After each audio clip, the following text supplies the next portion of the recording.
அஸ்ஸலாமு அலைக்கும் வரஹ்மத்துல்லாஹி வபரகாத்துஹு. அன்பிற்குரிய சகோதர சகோதரிகளே, இஸ்லாத்தின் பார்வையில் உணவு உடை உறைவிடம் என்ற தொடர் நிகழ்ச்சியில் நேற்றைய தினம் இறுதியாக நிர்பந்த நிலைக்கு ஆளானவர்கள் ஹராமானவற்றை பயன்படுத்துவது குற்றமில்லை, சாப்பிடுவது குற்றமில்லை என்ற விஷயத்திற்கு பல ஆதாரங்களை சொன்னோம். அந்த நிர்பந்தம்ங்கிற என்னென்னு கேட்டால், ஒரு காலை உணவு, ஒரு மாலை உணவு, இந்த ரெண்டு உணவு கிடைக்கவில்லை என்று சொன்னால் அவர்கள் ஹராமானதை கூட என்ன செய்யலாம், செத்து போன பிராணிகளை கூட சாப்பிடலாம் என்ற வரைக்கும் நேற்றைய தினம் பார்த்தோம். அந்த நிர்பந்தம் சம்பந்தமாக இன்னும் சில ஏன்னா நிர்பந்தம்ன்ற எதுன்னு விளங்கிக்கணும்ல, அப்படிங்கிறதுக்காக வேண்டி இன்னொரு சம்பவம் என்னென்னு கேட்டால், ஒரு மனிதர் என்ன செய்யணும்னா குடும்பத்தோடு ஹர்ராங்கிற ஒரு இடத்துல தங்குறார். அப்போ தங்கினவுன்னு ஒரு ஆள் ஒரு மனிதர் இவங்களை பார்த்து சொல்கிறாரு, என்னுடைய ஒட்டகம் ஒன்று காணா போச்சு, நான் தேடிக்கிட்டு வந்தேன், அது கிடைச்சுன்னு சொன்னால் நீ பிடிச்சி வச்சிக்கப்பா. ஒரு ஆள் ஒட்டகத்தை தவற விட்டுட்டார். இந்த ஒரு இடத்துல தங்கியிருக்கிறாங்கல்ல, ஒரு குடும்பத்தோடு ஒருத்தங்க தங்கியிருக்கிறாங்க, அவங்கள்ட்ட சொல்கிறாரு, எனது ஒட்டகம் ஒன்று மிஸ் ஆகிடுச்சு, ஏதாவது ஒட்டகம் அந்த மாதிரி வந்துச்சுன்னா அது பிடிச்சி வச்சிக்க அப்படின்னு சொல்லிட்டு போயிட்டார். சொன்னபடி அந்த ஒட்டகம் அந்த பக்கம் வருது. ஒரு ஒட்டகம் வந்தவுடனே இவர் பிடிச்சி வச்சுக்கிட்டார். ஆனால் பிடிச்ச ஒட்டகம் என்ன செய்யுதுன்னா, இவர் கையில் பிடிச்சி வச்ச உடனே அது நோய்வாய்ப்பட்டுருது. அது நோய்வாய்ப்பட்டு இருந்தவுடனே நோய்வாய்ப்பட்டுச்சுன்னா அதில் நோய்வாயின்னு தான் வருது. அது ரொம்ப சீரியஸ் கண்டிஷனில் இருக்குன்றது அதுக்கு அந்த அர்த்தம். அதுக்கு ஏன்னாட்டா அவருடைய மனைவி சொல்கிறாங்க, சீரியஸாக இருக்குது, சும்மா அறுத்துருங்க, அறுத்தா யாருக்காவது உதவும் அப்படின்ட்டு மனைவி சொல்கிறாங்க. அவர் என்ன செய்கிறாருன்னு கேட்டால், அது முறை இல்லை, நம்ம இது ரசூலாட்ட இது கேட்கணும், இது அடுத்தவருடைய இது நம்ம எப்படி அறுக்கிறது, செத்தா அவருக்கு நஷ்டமாகும், நம்ம போய்ட்டு ஏன் அறுக்கணும், ஏன்னா இவங்க எதுனால அறுக்கணுங்கிறாங்கன்னா அறுத்தா ஹலாலாகி போயிடும்ல, அவர் வந்தால் கூட அந்த இறைச்சியை எடுத்துகிட்டு போயிடலாம்ல, அப்படிங்கிறதுக்காகத்தான் மனைவி அதை அறுக்க சொல்கிறாங்க. அவர் என்ன செய்கிறாருன்னா, இல்லை நம்ம அறுக்க முடியாது, ரசூல்லாட்ட போய் கேட்போம் அப்படின்னு சொல்லிட்டு ரசூல்லாட்ட என்ன செய்கிறாங்கன்னா கேட்குறாங்க, இந்த மாதிரி இருக்குது, நம்ம அறுத்து சாப்பிட்லாமான்னு. அப்போ ரசூல்லா சொல்கிறாங்க, உனக்கு வாழ்வாதாரத்துக்குரிய வசதி உள்ள மனுஷனா நீ அப்படின்னு கேட்குறாங்க. அப்போ அவர் சொல்கிறாரு, இல்லை வசதிலாம் என்கிட்ட, நான் வசதியான நாள் கிடையாது அப்படிங்கிறேன். அப்போ ரசூல்லா சொல்கிறாங்க, அப்போ நீங்கள் அறுத்து சாப்பிட்ருங்க, அது நோய்வாய்ப்பட்டு இருக்குது, அது அறுத்துடலாம். அறுக்க முந்தி மனைவி அறுக்க சொல்கிறாங்க, இவர் அறுக்காமல் ரசூல்லாட்ட இந்த கண்டிஷனில் இருக்குது, ஏன் ஒட்டகம் இல்லை அது, ஆனால் செத்து போயிரும் போல் இருக்குது, நான் அறுத்துடலாமான்னு கேட்குறாங்க. அப்போ ரசூல்லா என்ன கேட்குறாங்கன்னு கேட்டால், நீ ஒரு வசதி படைத்தவனான்னு கேட்குறாங்க. ஹல் இந்த கேட்குறீங்கன்னா நீ உனிக்க, உன்னுடைய வாழ்வாதாரத்தை கடத்துவதற்கு ஏதாவது பொருளாதாரம் உள்ள ஆள் தானா நீ அப்படின்னு கேட்குறாங்க. அவர் இல்லைங்கிறாரு. அப்போ ரசூல்லா சொல்கிறாங்க, ஃபக்குலு, அப்போ நீங்கள் சாப்பிட்லாம் பேசாமல் அப்படின்னு சொன்னோன்னே அவர் என்ன செய்கிறாருன்னா அறுத்துடுறாரு. இல்லாட்டி செத்து போயிருக்கும், செத்து போயிருந்தால் நம்ம சாப்பிட முடியாமல் போயிருக்கும். இப்போ அறுத்துட்டாருன்னா ஹலாலாக போயிரும்ல. அப்போ அறுத்து என்ன செஞ்சிடறாருன்னா சாப்பிட்டவங்க சாப்பிட்டாங்க. அவர் வந்துட்டார். இப்போ அந்த ஒட்டகத்தை காணான்னு சொல்லிட்டு வந்தார்ல, அவர் என்னப்பா நம்ம ஒட்டகம் வந்துச்சா பிடிச்சி வச்சு ஏன்னு கேட்குறாரு. ஆமாங்க, இந்த மாதிரி வந்துச்சு, அது சாவை கிடந்துச்சு, அது நம்ம விட்டால் செத்து போயிருக்கேன், அதனால் நாங்கள் செத்து போயிருக்குன்னு அவர் சொல்கிறார். இல்லை அறுக்கலை, அவர் செத்து போயிடுச்சு. அப்போ என்ன செய்கிறாங்கன்னா ரசூல் ஸல்லல்லாஹு அலைஹி வஸல்லம், செத்தது நீ சாப்பிட்டுக்க, அறுக்கிறது முறை இல்லைன்னா செத்துட்டா சாப்பிட்டுக்கங்கிறாங்க. அப்போ அவர் இந்த செய்தியை சொல்கிறார், நான் எங்கள் ஒட்டகம் இல்லை அது, அதனால் அதை நம்ம அறுக்க முடியாது, அது செத்து இருச்சு, அந்த செத்ததை நாங்கள் சாப்பிட்லாம், வசதி இல்லாதனால சாப்பிட்லான்னு சொல்லிட்டாங்க ரசூல் ஸல்லல்லாஹு அலைஹி வஸல்லம் அப்படின்னு அவர் கேட்குறாரு. ஹல்லா குன்த நகர்த்தா, அப்போ அறுத்துருக்கலாமா பண்ணி, நீ அறுத்து சாப்பிட்ருக்கலாமேன்னு அவர் சொல்கிறார். அப்போ அவர் சொன்னார், இல்லை எனக்கு வெக்கமாக இருந்துச்சு, இன்னொருத்தருடைய ஒரு பொருளை ஒட்டகத்தை நம்ம எப்படி அறுத்து சாப்பிட்றதுன்னு வெக்கமாக இருந்துச்சு, அதனால் சாப்பிட்லங்கிறார். அப்போ இவர் அந்த ஒட்டகம் சாவை கிடக்கிற தருவாயில் இருக்கிறது, அவர் அறுத்துருன்னு அவங்க சொல்கிறாங்க. இவர் அறுக்க மறுத்துட்டு ரசூலுல்லாஹ்ட்ட வர்றார், அது செத்துருச்சு. அப்போ செத்ததை தான் கேட்குறாரு, நம்ம இதை திங்கலாமான்னு கேட்குறாரு. நீ திண்டுக்க, உனக்கு வசதி இல்லைங்கிறீங்களா, வசதி இல்லாட்டி சாப்பிட்டுக்க. அப்போ எந்த ஒரு வாழ்வாதாரமும் இல்லைன்னு ஒருத்தர் நினைத்தாரையானால் சாவை கிடக்கணுன்ற அவசியம்லாம் கிடையாது. இவங்கெல்லாம் செத்து போகிற லெவல்லாம் இல்லை, போதிய வசதி இல்லாத ஆட்கள் நாங்கள் இருக்கிறோன்னு சொல்கிறாரு. அப்போ நீ சாப்பிட்டுக்க, பேசாமல் செத்த ஒட்டகத்தை நீ சாப்பிட்டுக்கன்ட்டாங்க.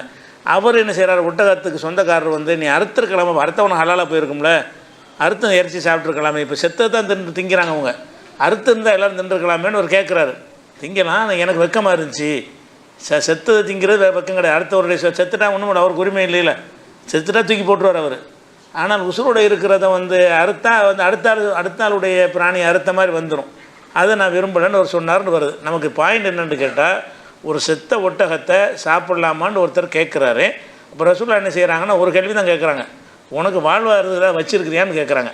அப்போ வாழ்வாதாரம் இல்லாத வறிய நிலையில் இருக்கிறாங்கல்ல, வறுமையில், சாப்பாடெலாம் இருக்கு, ரொம்ப வறுமை நிலையில் இருப்பாங்க, அப்படிப்பட்ட நிலையில் நீ இருக்கிறியான்னு கேட்குறாங்க. இல்லை என்கிட்ட வசதிலாம் ஒன்றும் கிடையாது, அப்போ தின்ட்டு போ, வசதி இல்லாட்டி சாப்பிட்டு போங்கிறாங்க. அப்போ நிர்பந்தம்னா நம்ம என்ன விளைவிக்கிறக்கூடாது, பெரிய செத்து போகிற அளவுக்கு பயங்கரமான ஒரு வறுமையில் இருக்கணும், பல நாட்களுக்கு உணவு கிடைக்காமல் இருக்கணும், அதுதான் நிர்பந்தம்னு விளைவிக்கிறக்கூடாது. அவருக்கு வாழ்வாதாரம் இல்லைன்னு சொன்ன ஒரு கேள்வி தான் அவ்வளோ கேட்டாங்க. கணக்குனா விவரமாகலாம் கேட்கவே இல்லை. உனக்கு ஏதாவது வாழ்வாதாரம் வச்சுக்கிறியான்னு கேட்குறாங்க. இல்லைங்கிறப்ப தின்ட்டு போ அப்படிங்கிறாங்க. அப்போ லைட்டாக தான் நிர்பந்தத்தை ரசூல் ஸல்லல்லாஹு அலைஹி வஸல்லம் அவர்கள் ரொம்ப லைட்டான ஒரு பாதிப்புகளை கூட நிர்பந்தமாக கருதியிருக்கிறாங்க. அப்போ ஹராமானவைகளெல்லாம் இந்த வசதி இல்லைன்னு வந்துருச்சுன்னு சொன்னால் அவர்கள் வந்து என்ன செய்யலாம், ஹராமெல்லாம் பார்க்க தேவையில்லை, அல்ல கேட்க மாட்டாங்கிறது தான் இந்த ஹதீஸில் வந்து விளங்குகிறது. இது ஒரு விஷயமாச்சா. அடுத்து என்னென்னு கேட்டால், இந்த நிர்பந்தத்திற்காக இதெல்லாம் வந்து சாப்பிட்லான்னு சொல்லிட்டோம். அப்போ நிர்பந்தத்துக்காக வேண்டி மருந்து யூஸ் பண்ணலாமா? சாப்பாடுங்கிறது அடிப்படை தேவை. சாப்பாடுங்கிறது வாழ்வாதாரம், உயிர் வாழ்வதற்கு ஒரு அவசியமானது. மருந்து என்பது அப்படிப்பட்டது கிடையாது. ஏன்னு கேட்டால், மருந்துங்கிறது கண்டிப்பாக அது குணமடையும்னா சொல்ல இயலாது. சாப்பாடுங்கிறது கண்டிப்பாக பசியை போய்க்கிறோம். எந்த பொருள் எடுத்தாலும் சாப்பாடுனா பசி போயிடும். மருந்துன்னா இது இல்லாட்டி வேறு மருந்து, அல்ல இந்த மருந்து சாப்பிட்டு கூட குணமாகாமல், அது வந்து கன்ஃபார்மாக சொல்ல முடியாது. எந்த ஒரு மருந்துமே அவனுடைய தன்மை, அந்த மருந்துடைய தன்மை, அதையெல்லாம் பொறுத்து தான் தீர்வாகும். எத்தனை நோய்க்கு வந்து டாக்டர் மருந்து தருவாங்க, அது வேலை செய்யாது. 10 டாக்டர் இருப்போம், 10வது டாக்டர் கொடுக்குற மருந்து தான் வேலை செய்யும். அப்போ மருந்துக்காக சாப்பிடுதல் என்பதுங்கிறது அவ்வளோ அவசியமாக இல்லையே. இந்த மருந்து 100% குணமாக்கும்னு எந்த மருந்துக்காக சொல்ல முடியுமா? சொல்ல முடியாது. அதில் என்னென்னது இருக்கணும்னு சொன்னால் கூட மருந்து வேலை செய்வதற்கு அல்லாஹ்வுடைய நாட்டுன்னு ஒன்று இருக்கணும். அது போக இவனுடைய உடல் அந்த ஏற்றுக்கொள்ளக்கூடிய தன்மை, அந்த மருந்தை கிரகிக்கிற தன்மை எல்லாம் இருந்தால் தானே வேலை செய்யும். ஒருத்தருக்கு வேலை செய்கிற மருந்து இன்னொரு ஆளுக்கு என்ன செய்யாது, வேலை செய்யாது. அப்படிங்கிறதுனால என்ன செய்கிறாங்கன்னா, அந்த மருந்துக்காக வந்து சாப்பிட்றது வந்து ஹராமாக சாப்பிடக்கூடாது என்று அதிகமானவர் சொல்கிறாங்க. சாப்பாட்டுக்கு விஷயத்துக்கு வேறு, பசிக்கு சாப்பிட்றதுல வந்து கருத்து வேறுபாடே இல்லை. பசிக்கு சாப்பிட்லாங்கிறது எல்லாருமே ஏகமானதாக ஒரே கருத்தை சொல்கிறாங்க. பசி சாப்பாடு இல்லையா, நீ ஹராமானதை சாப்பிட்டுக்க, செத்ததை சாப்பிட்டுக்க, பன்றியை கூட சாப்பிட்டுக்க, எதை வேணாலும் சாப்பிட்டுக்கலாம். மருந்துக்கு செய்யலாமான்னு கேட்டால், உதாரணமாக இப்னு தைமியா, இப்னு கையும் போன்ற நல்ல சிந்தனையாளர்கள் கூட ஹராமானதை மருந்துக்கு பயன்படுத்தக்கூடாதுங்கிறாங்க. ஹராம்னா ஹராம் தான், அது மருந்துலாம் ஒரு அவசியம் இல்லைங்கிறாங்க. மருந்துங்கிறது வந்து அது இல்லைன்னா வேறு மருந்து இருக்கும், அல்ல இந்த மருந்து குணமடையும்னு நீங்கள் கேரண்டி கொடுப்பீங்களான்னு கேட்குறாங்க. அவங்க என்ன வாதம் வைக்கிறாங்கன்னு கேட்டால், சோத்துக்கு கேரண்டி கொடுத்துருவோம். எது சாப்பிட்டா பசி போகாதா? போயிடும். யாராக இருந்தாலும் பசிக்காக சாப்பிட்றான்னா பசி போயிடும். இந்த சாப்பாட்டில் பசி போவது உறுதியாக சொல்ல முடியாதுன்னு சொல்லுவீங்களா? எந்த சாப்பாட்லையும் பசி போயிடுற விஷயம் சந்தேகத்துக்குரியதா? அதுக்கு 100% அதுக்கு தீர்வு இருக்குது. இதை காரணம் காட்டுறாங்க. அவங்க என்ன சொல்கிறாங்கன்னா, உணவு வேறு மருந்து வேறு. மருந்துங்கிறது வந்து அதுக்கு நிவாரணம் என்பது ஒரு சந்தேகத்துக்குரியதான். அது ஓரளவுக்கு நம்ம நம்பலாமே தவிர 100% உள்ள ஒரு நம்பிக்கை அதில் கிடையாது. அப்படி இருக்கும் பொழுது மருத்துவத்துக்காக நீ ஹராமை பயன்படுத்தக்கூடாது என்று சொல்லி அதிகமான அறிஞர்களும் இப்னு தைமியா மாதிரியான அறிஞர்கள் கூட அதை சொல்கிறாங்க. இந்த நவீன காலத்தில் சில அறிஞர்கள், இப்னு பாஸ் மாதிரியான அறிஞர்கள் வந்து கூடுங்கிறாங்க. அது ரொம்ப கூடும்னு சொல்லக்கூடியவர்கள் ரொம்ப குறைவாக இருக்காங்க. மருத்துவத்துக்கு வந்து ஹராமையெல்லாம் பார்க்க வேண்டியதில்லை, ஹராமானதெல்லாம் மருத்துவம் செய்யலாம் அப்படின்றாங்க. ஆனால் ஹராமானதில் மருத்துவத்தை கூட பயன்படுத்தக்கூடாது. ஹராமுன்னா ஹராமு தான்.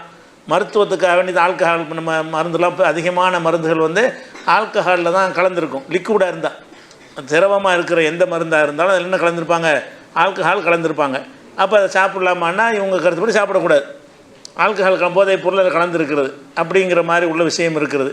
அது மாதிரி எத்தனையோ ஹராமான விஷயத்தில் இப்போ கழுதப்பாலில் வந்து ஒரு நோய் நிவாரணம் இருக்குதுன்னு சொல்கிறாங்கன்னு வைங்க, கழுத ஹராமாச்சுல, அப்போ கழுதப்பால் ஹராமு. அதை மருத்துவத்தை கூட நினைக்கக்கூடாது. நீங்கள் இவங்க கருத்து பிரகாரம் எதெல்லாம் ஹராமாக இருக்குதோ அதில் மருத்துவம் இருக்குதுன்னு சொல்லப்பட்டாலும் நீங்கள் என்ன செய்ய முடியாது, அதை சாப்பிட இயலாதுங்கிறது தான் அதிகமான ஆட்களுடைய கருத்து. குறைவான அறிஞர்கள், ரொம்ப குறைவான அறிஞர்கள் தான் மருத்துவத்துக்கு அது கூடும், மருத்துவங்கிற ஒரு மனிதனுடைய அத்தியாவசியத்தில் உள்ளது தான் என்று சொல்கிறார்கள். அப்போ இதில் வந்து அடிப்படையான விஷயம் என்னென்னு கேட்டால், அல்லாஹ் வந்து எந்த ஒரு நோய்க்கும் மருந்து இறக்கி வச்சுருக்கிறான், மருந்து இறக்காமல் கிடையாது அப்படின்லாம் ரசூலுல்லாஹ் சொன்ன அடிப்படையில் என்ன செய்கிறாங்கன்னா, கூடாதுன்னு சிலர் சொல்கிறாங்கல்ல, அவங்க சில வாதங்களை வைக்கிறாங்க. அதாவது ஹராமான பொருள்களை வந்து மருத்துவத்துக்கு யூஸ் பண்ணவே கூடாது. ஹலாலானதில் மருந்து கிடைச்சா அதை யூஸ் பண்ணிக்கிறங்க. அதில் ஹராம் இருக்கும் என்று சொன்னால் அதை வந்து நீங்கள் யூஸ் பண்ணக்கூடாது. அதிகமான பேர் சொல்ல தவறான கருத்தானா, அதிகமான பேர் அதான் சொல்கிறாங்க. அதிகமான பேர் என்ன சொல்கிறாங்கன்னு கேட்டால் ஹராமான பொருள்களை மருத்துவத்துக்கு பயன்படுத்தக்கூடாதுங்கிறாங்க. அதுக்கு என்னென்ன ஆதாரங்களை காட்டுறாங்கன்னா சில ஆதாரங்களை காட்டுறாங்க. என்ன ஆதாரம்னு கேட்டால் இன்னல்லாஹ லம் யஜல் ஷிஃபாஅக்கும் ஃபீமா ஹர்ரம் அலைக்கும், உங்களுக்கு அல்லாஹ் எதை ஹராமாக்கி விட்டானோ அதில் அல்லாஹ் ஷிஃபாவை வைக்கவில்லை, நோய் நிவாரணத்தை வைக்கவில்லை என்று ரசூலுல்லாஹ் சொன்னாங்க என்று ஒரு ஹதீஸ் இருக்குது. அல்லாஹ் ஹராமாக்குனதில் நிவாரணம் கிடையாதுன்னு நீங்கள் முடியாது. இன்றைக்கி நிவாரணம் இல்லைன்ட்டாச்சு. ஒன்றை ஹராமாக்குறான்னு சொன்னால் அதுக்கு என்ன அர்த்தம்? அதில் நோய் நிவாரணம் குடிக்கிற தன்மை இருக்காதுன்னு அர்த்தம். இந்த ஹதீஸ் பிரகாரம் இந்த ஹதீஸ் எடுத்து வச்சு என்ன செய்கிறாங்கன்னா இன்னல்லாஹ லம் யஜ்பல் ஷிஃபாஅக்கும் ஃபீமா ஹர்ரம் அலைக்கும், உங்களுக்கு எதை அல்லாஹ் ஹராமாக்கி விட்டானோ அதில் வந்து அல்லாஹ் ஷிஃபாவை, உங்களுடைய நோய்க்கு நிவாரணத்தை அல்லாஹ் ஏற்படுத்தவே இல்லை. ஏற்படுத்தலைன்னா நீங்கள் சும்மா பொய்யா சொல்கிறீன்னு அர்த்தம். இதனால் அதனால் குணமாகன்னு எவன் சொன்னாலும் பொய். அது அல்லாஹ்வுடைய ரசூல் வந்து இல்லைன்ட்டாங்க அப்படிங்கிற இந்த ஒரு ஹதீஸை எடுத்து காட்டுவாங்க. இந்த ஹதீஸ் வந்து சுனனுல் குப்ரா பைஹக்கில் இடம்பெற்றிருக்கிறது. இதில் ஒரு விஷயம் என்னென்னு கேட்டால் இதை அறிவிக்கக்கூடிய ஆளியா இதை உம்மு சலமா இதை அறிவிக்கிறாங்க. உம்மு சலமா அறிவிப்பதாக அவங்கள்ட்டேருந்து யார் அறிவிக்கிறார்னா ஹஸ்ஸான் இப்னு முஹாரிக்குன்னு ஒரு ஆள் அறிவிக்கிறார். உம்மு சலமா இதை சொல்கிறாங்க, ரசூலுல்லாஹ் சொன்னதாக உம்மு சலமா சொல்கிறாங்க. உம்மு சலமா இதை சொன்னதாக அறிவிக்கிற ஆள் யாருன்னா ஹஸ்ஸான் ஒரு ஆள் அறிவிக்கிறார். இந்த ஹஸ்ஸான்கிற ஒரு ஆள் யாருன்னு கேட்டால் உம்மு சலமாவுடைய காலத்தில் உள்ளவர் கிடையாது. இவர் உம்மு சலமாவை சந்தித்தது கிடையாது. உம்மு சலமாட்ட எதையும் கேட்டது கிடையாது. உம்மு சலமா இதை சொல்லியிருப்பார்கள்னா இவர் நேரடியாக அவங்க காலத்தில் வாழ்ந்தால் தானே சொல்ல முடியும். உம்மு சலமாவுடைய காலத்துக்கு பிந்தின காலத்தில் வந்துக்கிட்டு என்ன செய்கிறாரு, உம்மு சலமா எப்படி சொல்கிறாங்கன்னு அவர் சொல்கிறார். அப்போ இந்த ஹதீஸ் வந்து அறிவிப்பாளர் இதை விடுபட்டுருக்கிறாங்க. இப்போ உம்மு சலமா யார்கிட்டையோ சொல்லி அதைத்தான் இவர் கேட்டிருக்க முடியுமே தவிர உம்மு சலமாட்ட இவர் கேட்டிருக்க இந்த செய்தி நிஜமாக இருந்தால் இவர் யார்கிட்ட கேட்டிருக்கேன்னு உம்மு சலமாவுடைய காலத்தில் வாழ்ந்த யாரிடமாவது கேட்டு தான் இவர் சொல்லியிருக்க முடியும். அவர் யார் அது தெரியணும். அவர் பொய்யாராக இருக்கலாம், சந்தேகமானவராக இருக்கலாம், இட்டுக்கற்றவராக இருக்கலாம், யாருன்னு தெரியலையே. இவரே சொல்கிறாருன்னு கேட்டால் இவர் பொய் சொல்ல மாட்டார் என்று இருக்குமே. ஆனால் அப்போ யாரோ இவருக்கு சொல்லியிருக்கிறாங்க. ஆனால் உம்மு சலமா கண்டிப்பாக இவர்கிட்ட சொல்லலை. ஏன்னா உம்மு சலமா காலத்தில் உள்ளவர் இல்லை. அப்போ இவர் நல்லவர் நீங்கள் ஒத்துக்கிட்டீங்கன்னா கூட என்ன செய்யணும்னு கேட்டால் இவருக்கு உம்மு சலமா எப்படி சொன்னாங்க அதுக்கு ஆன்சர் இல்லை. ஒரு ஆள் வழியாக தான் அறிஞ்சிருப்பார்னு ஊகம் பண்ணலாமா. அப்போ என்ன செஞ்சிருப்பார், இவருக்கு உம்மு சலமா யார்கிட்டையே சொல்லி அந்த ஆள் வந்து இவருக்கு சொல்லியிருப்பாங்க அப்படிங்கிற ஒரு கருத்துக்கு தான் வரலாம். அப்படி வந்து அது பலவீனமாயிரும். ஏன் பலவீனமாகும்னு கேட்டால் அந்த ஆள் யாருன்னு நமக்கு தெரியணும். உம்மு சலமா வந்து இப்ராஹிம்கிட்ட கேட்டாரா இஸ்மாயில்கிட்ட கேட்டாரா? அந்த இப்ராஹிம் இப்படிப்பட்ட ஆள், அந்த இஸ்மாயில் இப்படிப்பட்ட ஆள், அவர் பொய்யராக இருந்தால் அப்போ அது அந்த மாதிரி டவுட் வர்றதுனால இந்த ஹதீஸு பலவீனமாகிடுது. இதை பதிவு செஞ்சிருக்கிற இதை இது ஹைசமி அவர்கள் சொல்கிறார்கள் இஸ்னாதுஹு முன்கத்திவுன், இதன் அறிவிப்பாளர் தொடர்பு அருந்ததாக இருக்கிறது. அதான் இவர் கேட்டிருக்க மாட்டார்ல, அதான் தொடர்பு அருந்தது. உம்மு சலமாட்ட இவர் கேட்கலன்னு சொன்னால் இவங்களுக்கு அவங்களுக்கு மத்தியில் தொடர்பு அருந்ததாக இருக்கிறது. தொடர்பு அருந்த செய்திகள் ஆதாரம் ஆக்க முடியாது. அதனால் இந்த கருத்தில் வரக்கூடியது வந்து ஃபஸ்ட்டு ஆதாரத்தை தான் காட்டுறாங்க. அதான் ஹராமான விதத்தில் அல்லாஹ் ஷிஃபா ஆக்கவில்லைன்னு ஒரு ஹதீஸை காட்டுறாங்க. அந்த ஹதீஸ் சரியான ஹதீஸாக இல்லை. அப்படின்னா ஹராமானதில் ஷிஃபா இருக்கா இல்லையாங்கிறத பற்றி இந்த ஹதீஸை வச்சு முடிவு இயலாது. அப்போ இந்த ஹதீஸு தப்பான ஹதீஸை ஏற்றுக்கொள்ள முடியாது. இந்த வார்த்தையை இப்னு மசூத் சுயமாக சொன்னார் என்று நிறைய அறிவிப்புகளில் வருது. அது அறிவிப்பாடெல்லாம் கரெக்டாக இருக்கிறாங்க. கரெக்டாக இருந்தாலும் அவருடைய கருத்து அது ஹராமில் அல்லாஹ் ஷிஃபா வைக்கவில்லை என்று இப்னு மசூத் சுயமாக சொன்னார்னு வருது. சுயமாக சொன்னாருங்கிறதுல எல்லா அறிவிப்பாடும் கரெக்டாக இருக்கிறாங்க. அறிவிப்பாளர் கரெக்டாக இருந்தாலும் இப்னு மசூத் தன்னுடைய கூற்றாத்தானே சொல்கிறாரு. இதை நபி சொன்னதாக அவர் சொல்லலை. நபி சொன்னதாக சொல்லாமல் நான் சொல்கிறேன்னு சொல்கிறாரு. நீங்கள் சொல்லிட்டு போங்க, எங்களுக்கு என்ன, வஹீல சொன்னால் தான் நம்ம ஏற்றுக்கிற முடியும். அப்போ அவராக சொன்னதாக சில அறிவிப்புகள் வந்தால் அது மார்க்கத்துக்கு ஆதாரமாகாது. அதனால் ஹராமானவற்றில் அல்லாஹ் ஷிஃபா வைக்கவில்லை அப்படிங்கிற ஒரு விஷயம் வந்து சரியான ஹதீஸ் இல்லை. ஒரு ஆதாரத்தை காட்டுறாங்க, சரியில்லை. ரெண்டாவது ஆதாரம் என்ன காட்டுறாங்கன்னு கேட்டால் முஸ்னத் அஹ்மதில் வரக்கூடிய ஒரு செய்தி என்ன செய்கிறாங்கன்னா நஹா ரசூலுல்லாஹி ஸல்லல்லாஹு அலைஹி வஸல்லம் அனி தவாயில் ஹபீஸ், கெட்ட மருந்தை விட்டு ரசூலுல்லாஹ் தடுத்தார்கள். கெட்ட மருந்து, ஹபீஸ்னா கெட்டது, கெட்ட மருந்தை விட்டும் ரசூலுல்லாஹ் தடுத்தார்கள் அப்படின்னு ஒரு ஹதீஸ் இருக்குது. இந்த கெட்ட மருந்தை தடுத்தார்கள்ன்ற அகமதில் வரக்கூடிய ஹதீஸ்லேயே இன்னொரு அறிவிப்பில் இதே அறிவிப்பாளரை கொண்டு வர்ற இன்னொரு அறிவிப்பில் என்ன வருதுன்னு கேட்டால் யானி சும்மு, கெட்ட மருந்தை தடுத்தார்கள். கெட்ட மருந்து என்பதுக்கு என்ன பொருள் என்று கேட்டால் விஷம். விஷம் தான் அது கெட்ட மருந்துன்னு. அது கெட்ட மருந்து என்னன்னு யாருக்கு விளங்கு? கெட்ட மருந்து நல்ல மருந்துங்கிறது எப்படி தீர்மானிக்கிறது? விளங்கு புரியலை. அது கெட்ட மருந்து என்ன நமக்கு விளங்கலை. அந்த அறிவிப்பாளரை விளக்கம் சொல்லிடுறாரு. யானி சும்மா இது அதை கெட்ட மருந்து என்று அவர்கள் குறிப்பிட்டது விஷத்தை தான் குறிப்பிட்டார்கள். விஷத்தை மருந்தாக யூஸ் பண்ணக்கூடாது, விஷத்தை மருந்தாக யூஸ் பண்ணக்கூடாது என்ற கருத்தில் இந்த ஹதீஸ் இருக்குது. இந்த ஹதீஸ் சரியானு கேட்டிங்கன்னா சரிதான். விஷத்தை யூஸ் பண்ணக்கூடாதுங்கிற ஒரு ஹதீஸ் இருக்கிறது, சரியான ஹதீஸ் தான். ஆனால் சரியான ஹதீஸாக இருந்தாலும் இந்த ஹராமானதை மருத்துவத்துக்கு பயன்படுத்தலாம்ங்கிறதுக்கும் பல ஹதீஸுகள் இருக்குது. அதான் இந்த ஹராமானதில் மருத்துவம் இல்லைங்கிறதுக்கும் சில ஹதீஸுகள் இருக்குது. அந்த விஷத்துக்கு மட்டும் ஒரு ஆதாரம் சொல்லியிருக்கணும்ல, விஷத்தை மருந்தாக பயன்படுத்தக்கூடாதுன்னு. ஆனால் இன்றைக்கி விஷமும் மருந்து தான்.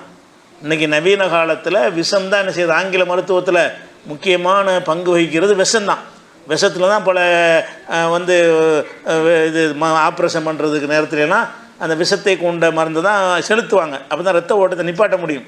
அதனால் விஷம்ங்கிறது ஒரு மருந்தாக இன்றைக்கி பயன்படுத்தப்படுது. ஆனால் இந்த ஹதீஸ் படி கூடாது.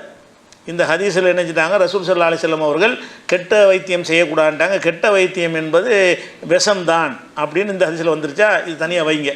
ஒரு ஹதீஸ் இப்படி இருக்குது, தடுத்த மாதிரி ஹதீஸ் இருக்குது. இன்னொரு ஹதீஸ் என்ன இருக்குன்னு கேட்டால்,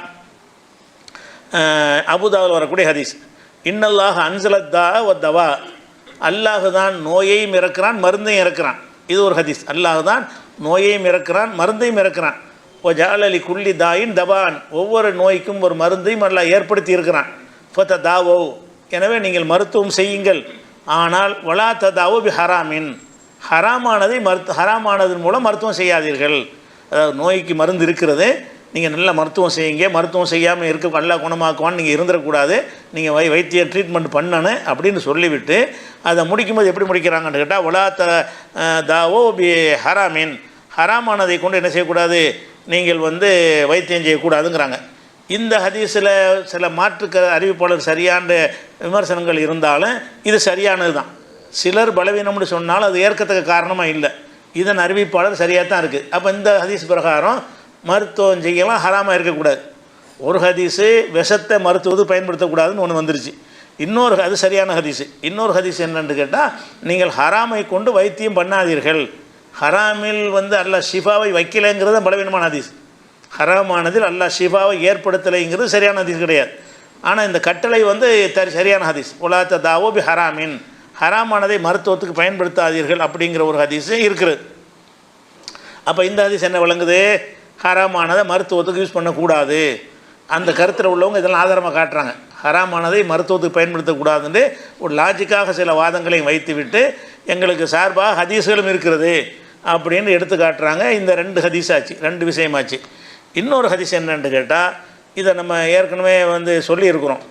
அதாவது மதுபானத்தை பற்றி ஒரு ஆள் கேட்குறார் ரசூலுல்லாஹ்ட்ட அது என்ன மதுபானத்தை நான் தயாரிக்கலாமான்னு கேட்குறாரு. அதெல்லாம் தயாரிக்காதன்றாங்க ரசூலுல்லாஹ். அவர் என்ன செய்கிறாருன்னு கேட்டால், இன்னமா அசனோகால் தவாய், நான் மருந்துக்காகத்தான் அதை தயார் பண்ணுறேன்.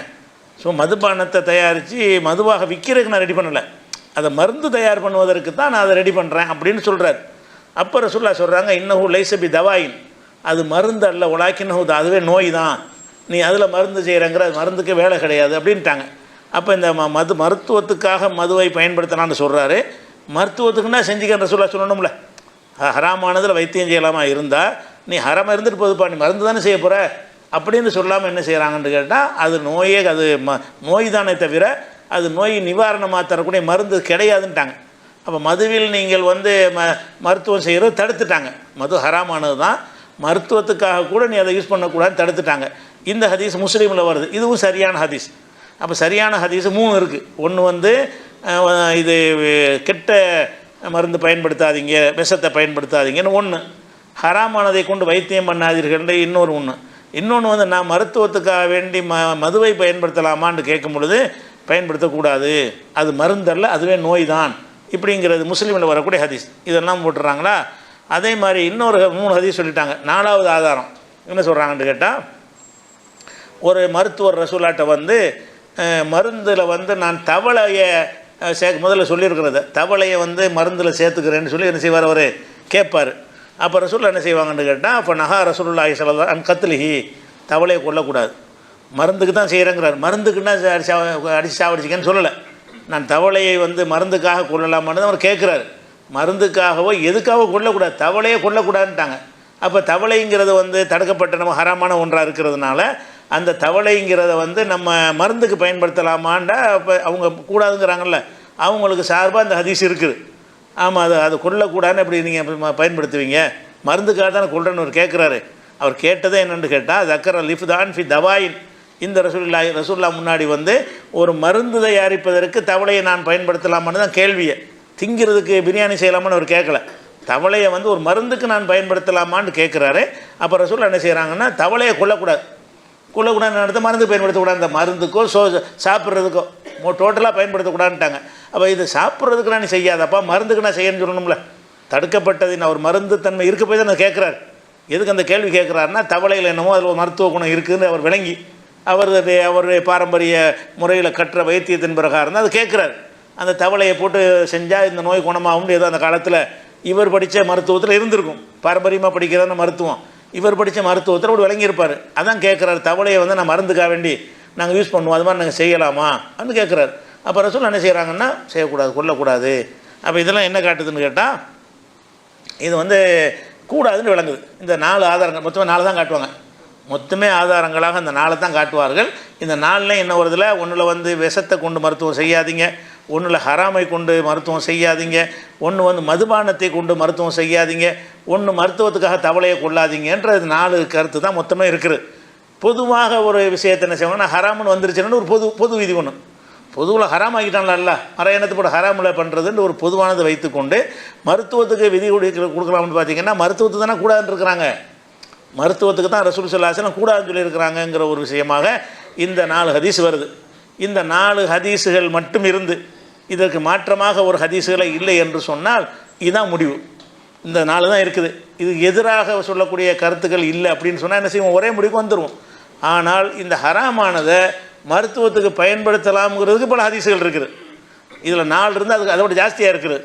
அப்போ அப்படி 2 முரண்பட்டு வருதுன்னா என்ன செய்வது, அப்போ என்ன முடிவு எடுக்கணும், முதல்ல முரண்பட்ட செய்திகளை பார்த்துட்டு எந்த மாதிரி அதை 2ஐ இணைச்சி முடிவெடுப்பதுங்கிற 2வது பார்ப்போம். இப்போ அந்த கருத்துல ஹதீஸ் இருக்குது. இப்போ வந்து மருத்துவத்துக்கு கூட ஹராமானதை பயன்படுத்தக்கூடாதுங்கிற ஆதாரத்தை பார்த்தோம்ல, கூடுங்கிறக்கூடிய ஆதாரம் என்னென்னு கேட்டால் ஏற்கனவே இது சொல்லியிருக்கோம், நேற்று முந்தின நாளாக சொல்லியிருக்கிறோம். அப்துல் ரஹ்மான் இப்னு அவுஃப், ஜுபைர் இந்த 2 பேருக்கும் ஒரு சொறி சிரங்கு அந்த ஒரு நோய் இருக்கிறது. அவங்களுக்காக வேண்டி பட்டு ஆடையை நீங்கள் பயன்படுத்துங்க ரசூலுல்லாஹ் சொல்கிறாங்க. பட்டு ஹராமா இல்லையா, ஹராமுன்னா பயன்படுத்தக்கூடாதுன்னா ஹராமத்தானே போட சொல்கிறாங்க.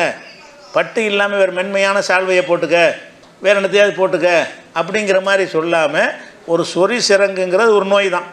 அந்த நோய் வந்து அதிகமாகிடக்கூடாது என்பதற்காக வேண்டி ரசூலுல்லாஹ் வந்து ஒரு துணியை அனுமதிக்கிறாங்க. அந்த துணி என்னவாக இருக்கிறது, ஆண்களுக்கு ஹராமாகப்பட்டதாக இருக்கிறது. ஹராம்னு எல்லாம் ஹராம் தானே, ரசூலுல்லாஹ் தெளிவாக சொல்லிட்டாங்க, ஆண்களுக்கு பட்டு வந்து ஹராம்னு சொல்லிட்டாங்க. அப்போ பட்டு ஹராமாக இருக்கும் பொழுது அந்த ஹராமானதை வந்து நீங்கள் பயன்படுத்திக்கிங்க 2 பேரும். அந்த சொறி சிரங்குங்கிற ஒரு மருந்து தானே, அது ஒரு மருத்துவம் தானே, ஒரு மருத்துவ நோக்கத்துக்காக வேண்டி நீங்கள் அந்த ஹராமானதை பயன்படுத்திக்கின்னு வரும் பொழுது அப்போ ரசூலுல்லாஹ் என்ன செய்யலை, ஹராம்னா ஹராம் தான், நீ அதை பயன்படுத்தக்கூடாது, வேறு என்னத்தையாவது பாரு அப்படின்னு என்ன செய்யலாம், அந்த சட்டையை போடாமல் சும்மா இரி அப்படி கூட சொல்லலாமே தவிர ஹராமை எப்படி அனுமதிக்கிறாங்கன்னா அப்போ அந்த தேவை வந்தால் செய்யலாம்னு தான் விளங்குது. அது ஒரு அவசியம் வந்துச்சுன்னா இப்போ ஹராமுன்னு பார்க்க தேவையில்லைன்னு இந்த ஹதீஸ் சொல்லுது. ஒரு அவசியம் இது சொறி சிரங்கு உள்ள ஆட்களுக்கு முரட்டு துணியில் ட்ரெஸ்ஸு போட்டாங்கன்னா அந்த சொறி சிரங்கை ஜாஸ்தி ஆக்கி விட்டுரும், பட்டில் போட்டாங்கன்னா அந்த சொறி சிரங்கில் என்ன உரசி புண்ணாக ஆகாது. அப்போ அந்த ஒரு மருத்துவ நன்மையை கருத்தில் கொண்டு பொம்பளைக்கு அனுமதிச்சா இந்த கேள்வி வராது. பெண்களுக்கு பட்டு அனுமதிக்கப்பட்டது, 2 பேரும் ஆம்பளைகளுக்கு அனுமதிக்கிற ஆம்பளைக்கு ஹராமாக இருக்குது. ஹராமான ஒன்றை வந்து 2 பேருக்கு அனுமதிக்கிறாங்கன்னு சொன்னால் அப்போ எப்படி ஹராமானதை கொண்டு மருத்துவம் செய்யக்கூடாதுன்னு சொல்ல முடியும் அப்படிங்கிற இதுக்கு இவங்க சைடில் உள்ள ஒரு ஆதாரம் அது ஒன்று இருக்குது. அடுத்ததாக வந்து ரசூல் ஸல்லல்லாஹு அலைஹி வஸல்லம் என்ன செய்கிறாங்கன்னு கேட்டால் உபய் இப்னு கஅப்னு ஒரு ஆளுக்கு என்ன செஞ்சிருச்சுன்னா அவருக்கு ஒரு நோய் ஏற்பட்டுருச்சு. நோய் ஏற்பட்ட உடனே அவருக்கு என்ன செய்கிறாங்கன்னு கேட்டால் அந்த நோய் அந்த நோய்க்கு ஒரு காயமாக புண்ணும் ஏற்பட்டிருக்கு, வலி வேதனையில் துடிக்கிறார். அப்போ ஒரு மருத்துவரை அனுப்பி வைக்கிறாங்க, ஒரு வைத்தியரை. அந்த காலத்தில் ஒரு நாட்டு வைத்தியம் மாதிரி வைத்தியர் இருந்திருப்பாங்கல்ல, அவருக்கு வைத்தியம் செய்யறதுக்கு அனுப்பி வைக்கிறாங்க. அவர் என்ன செய்கிறாருன்னா அவர்கிட்ட ஒரு நரம்பை கட் பண்ணுறார். நரம்பை கட் பண்ணி அந்த இடத்துல சூடு வைக்கிறார். சூடு வச்சு என்ன செய்கிறாரு, வைத்தியம் பண்ணுறார். அப்போ இதன் மூலமாக அவர் குணமானார்னு வருது. இது முஸ்லீமில் வரக்கூடிய ஒரு ஹதீஸ். இப்போ வந்து ஒரு கீறுவதும் சூடு வைக்கிறதுங்கிறது என்னது, ஒரு உடம்புல வந்து ஒரு நெருப்பை வச்சு சூடு வைக்கிறதுங்கிறது ஹலாலா ஹராமா? சும்மா சூடு வைக்கிறது மருத்துவத்தை விட்டுருங்க. பொதுவாக நீங்கள் இருக்கிற சூடு போடுறவங்களுக்கு சூடு போடுறது அது நான் ஹலால்னு சொல்லுவீங்களா ஹராமிங்களா? ஒருத்தனுக்கு நெருப்புனால் காயப்படுத்துறது ஹராமா இல்லையா? நெருப்புனால் சுடுவது ஹராம் தானே. அவர் வந்து நரம்பு வர வெட்டி வர விடுறாரு. அந்த காலத்து மருத்துவ முறை, அவர் அறிஞ்ச மருத்துவ முறை. இந்த மருத்துவ முறையெல்லாம் இன்றைக்கி செல்லுமா? அது அந்த விஷயம் கிடையாது. அன்றைக்கு இருந்த ஒரு மருத்துவமனை, அன்றைக்கி இப்படி செஞ்சால் அந்த வலி போகும்னு நினச்சிருக்கிறாங்க. அவர் நரம்பை வெட்டி விட்டு அந்த இடத்துல சூடு வச்சோம்னு சொன்னால் அவருக்கு நீண்ட நாளாக இருந்த வலி போயிடும்னு அவர் நினச்சிருக்கிறார். நினச்சி என்ன செய்கிறாருன்னு கேட்டால், அவர் வெட்டி வெட்டுறது ஒரு பிழை, அந்த மார்க்கப்படி தப்பு. ஒருத்தனுடைய கையை போய் வெட்டலாமா? ஒரு நரம்பை வெட்டலாமா? அப்போ வெட்டுவதன் மூலமாக குணமடையுதுங்கும் போது அது ஹராமானது ஹலால் ஆகுது. இப்போ ஹராம் தான் அது. ஆனால் எதுக்கு வெட்டினார்? வெட்டணும்டா வெட்டினார்? வைத்தியத்துக்கு வெட்டினாரா? வைத்தியத்துக்கு வெட்டுறார். வைத்தியத்துக்கு வெட்டும்போது இந்த செயல் வந்து வைத்தியம் இல்லாமல் இருந்தால் என்னவா இருக்குது? வைத்தியத்துக்காக இல்லாமல் இருந்தால் ஒருத்தனுடைய நரம்பை வெட்டினா அது என்னத்தில் சேரும்? ஹராம்லான சேரும். ஒருத்தன் கையில் போய் நெருப்புனால சூடு போட்டால் அதில் சேருது, ஹராம்லான சேரும். அப்போ ஒரு ஹராமான ரெண்டு செயல் இங்கே நடக்கிறது. இதுக்கு ரசூல்லா இதை செய்வதற்கு ஒரு வைத்தியர் ரசூல்லா அனுப்பி வச்சாங்க அப்படிங்கிற ஒரு விஷயம் வந்து முஸ்லீமில் உள்ள ஹதீஸில் இருக்கிறது. அப்போ வந்து ஹராமான ஒன்றுங்கிறது வந்து மருத்துவ நோக்கங்கிறதுக்காக இப்போ ஹலால் ஆகுது. இது வந்து செய்யக்கூடாது. இது யாருக்கு நம்ம செய்யக்கூடாது. பொதுவாக ஒரு ஆளுக்கு சூடு போடலாமா? பிள்ளைகளுக்கெல்லாம் சூடு போடுவாங்க. அதுக்கு தாய்மார்கள்லாம் கடுமையாக பிள்ளை தப்பு செஞ்சால் என்ன செய்வாங்க? சூடு போடுவாங்க. வாத்தியார்மார்கள்லாம் என்ன செய்வாங்க? சூடு போடுறது ஒரு தண்டனையாக கூட கொடுப்பாங்க. அந்த மாதிரியான ஒரு விஷயம் வந்து ரசூல்லா காலத்தில் வைத்தியமாக இருந்திருக்கு.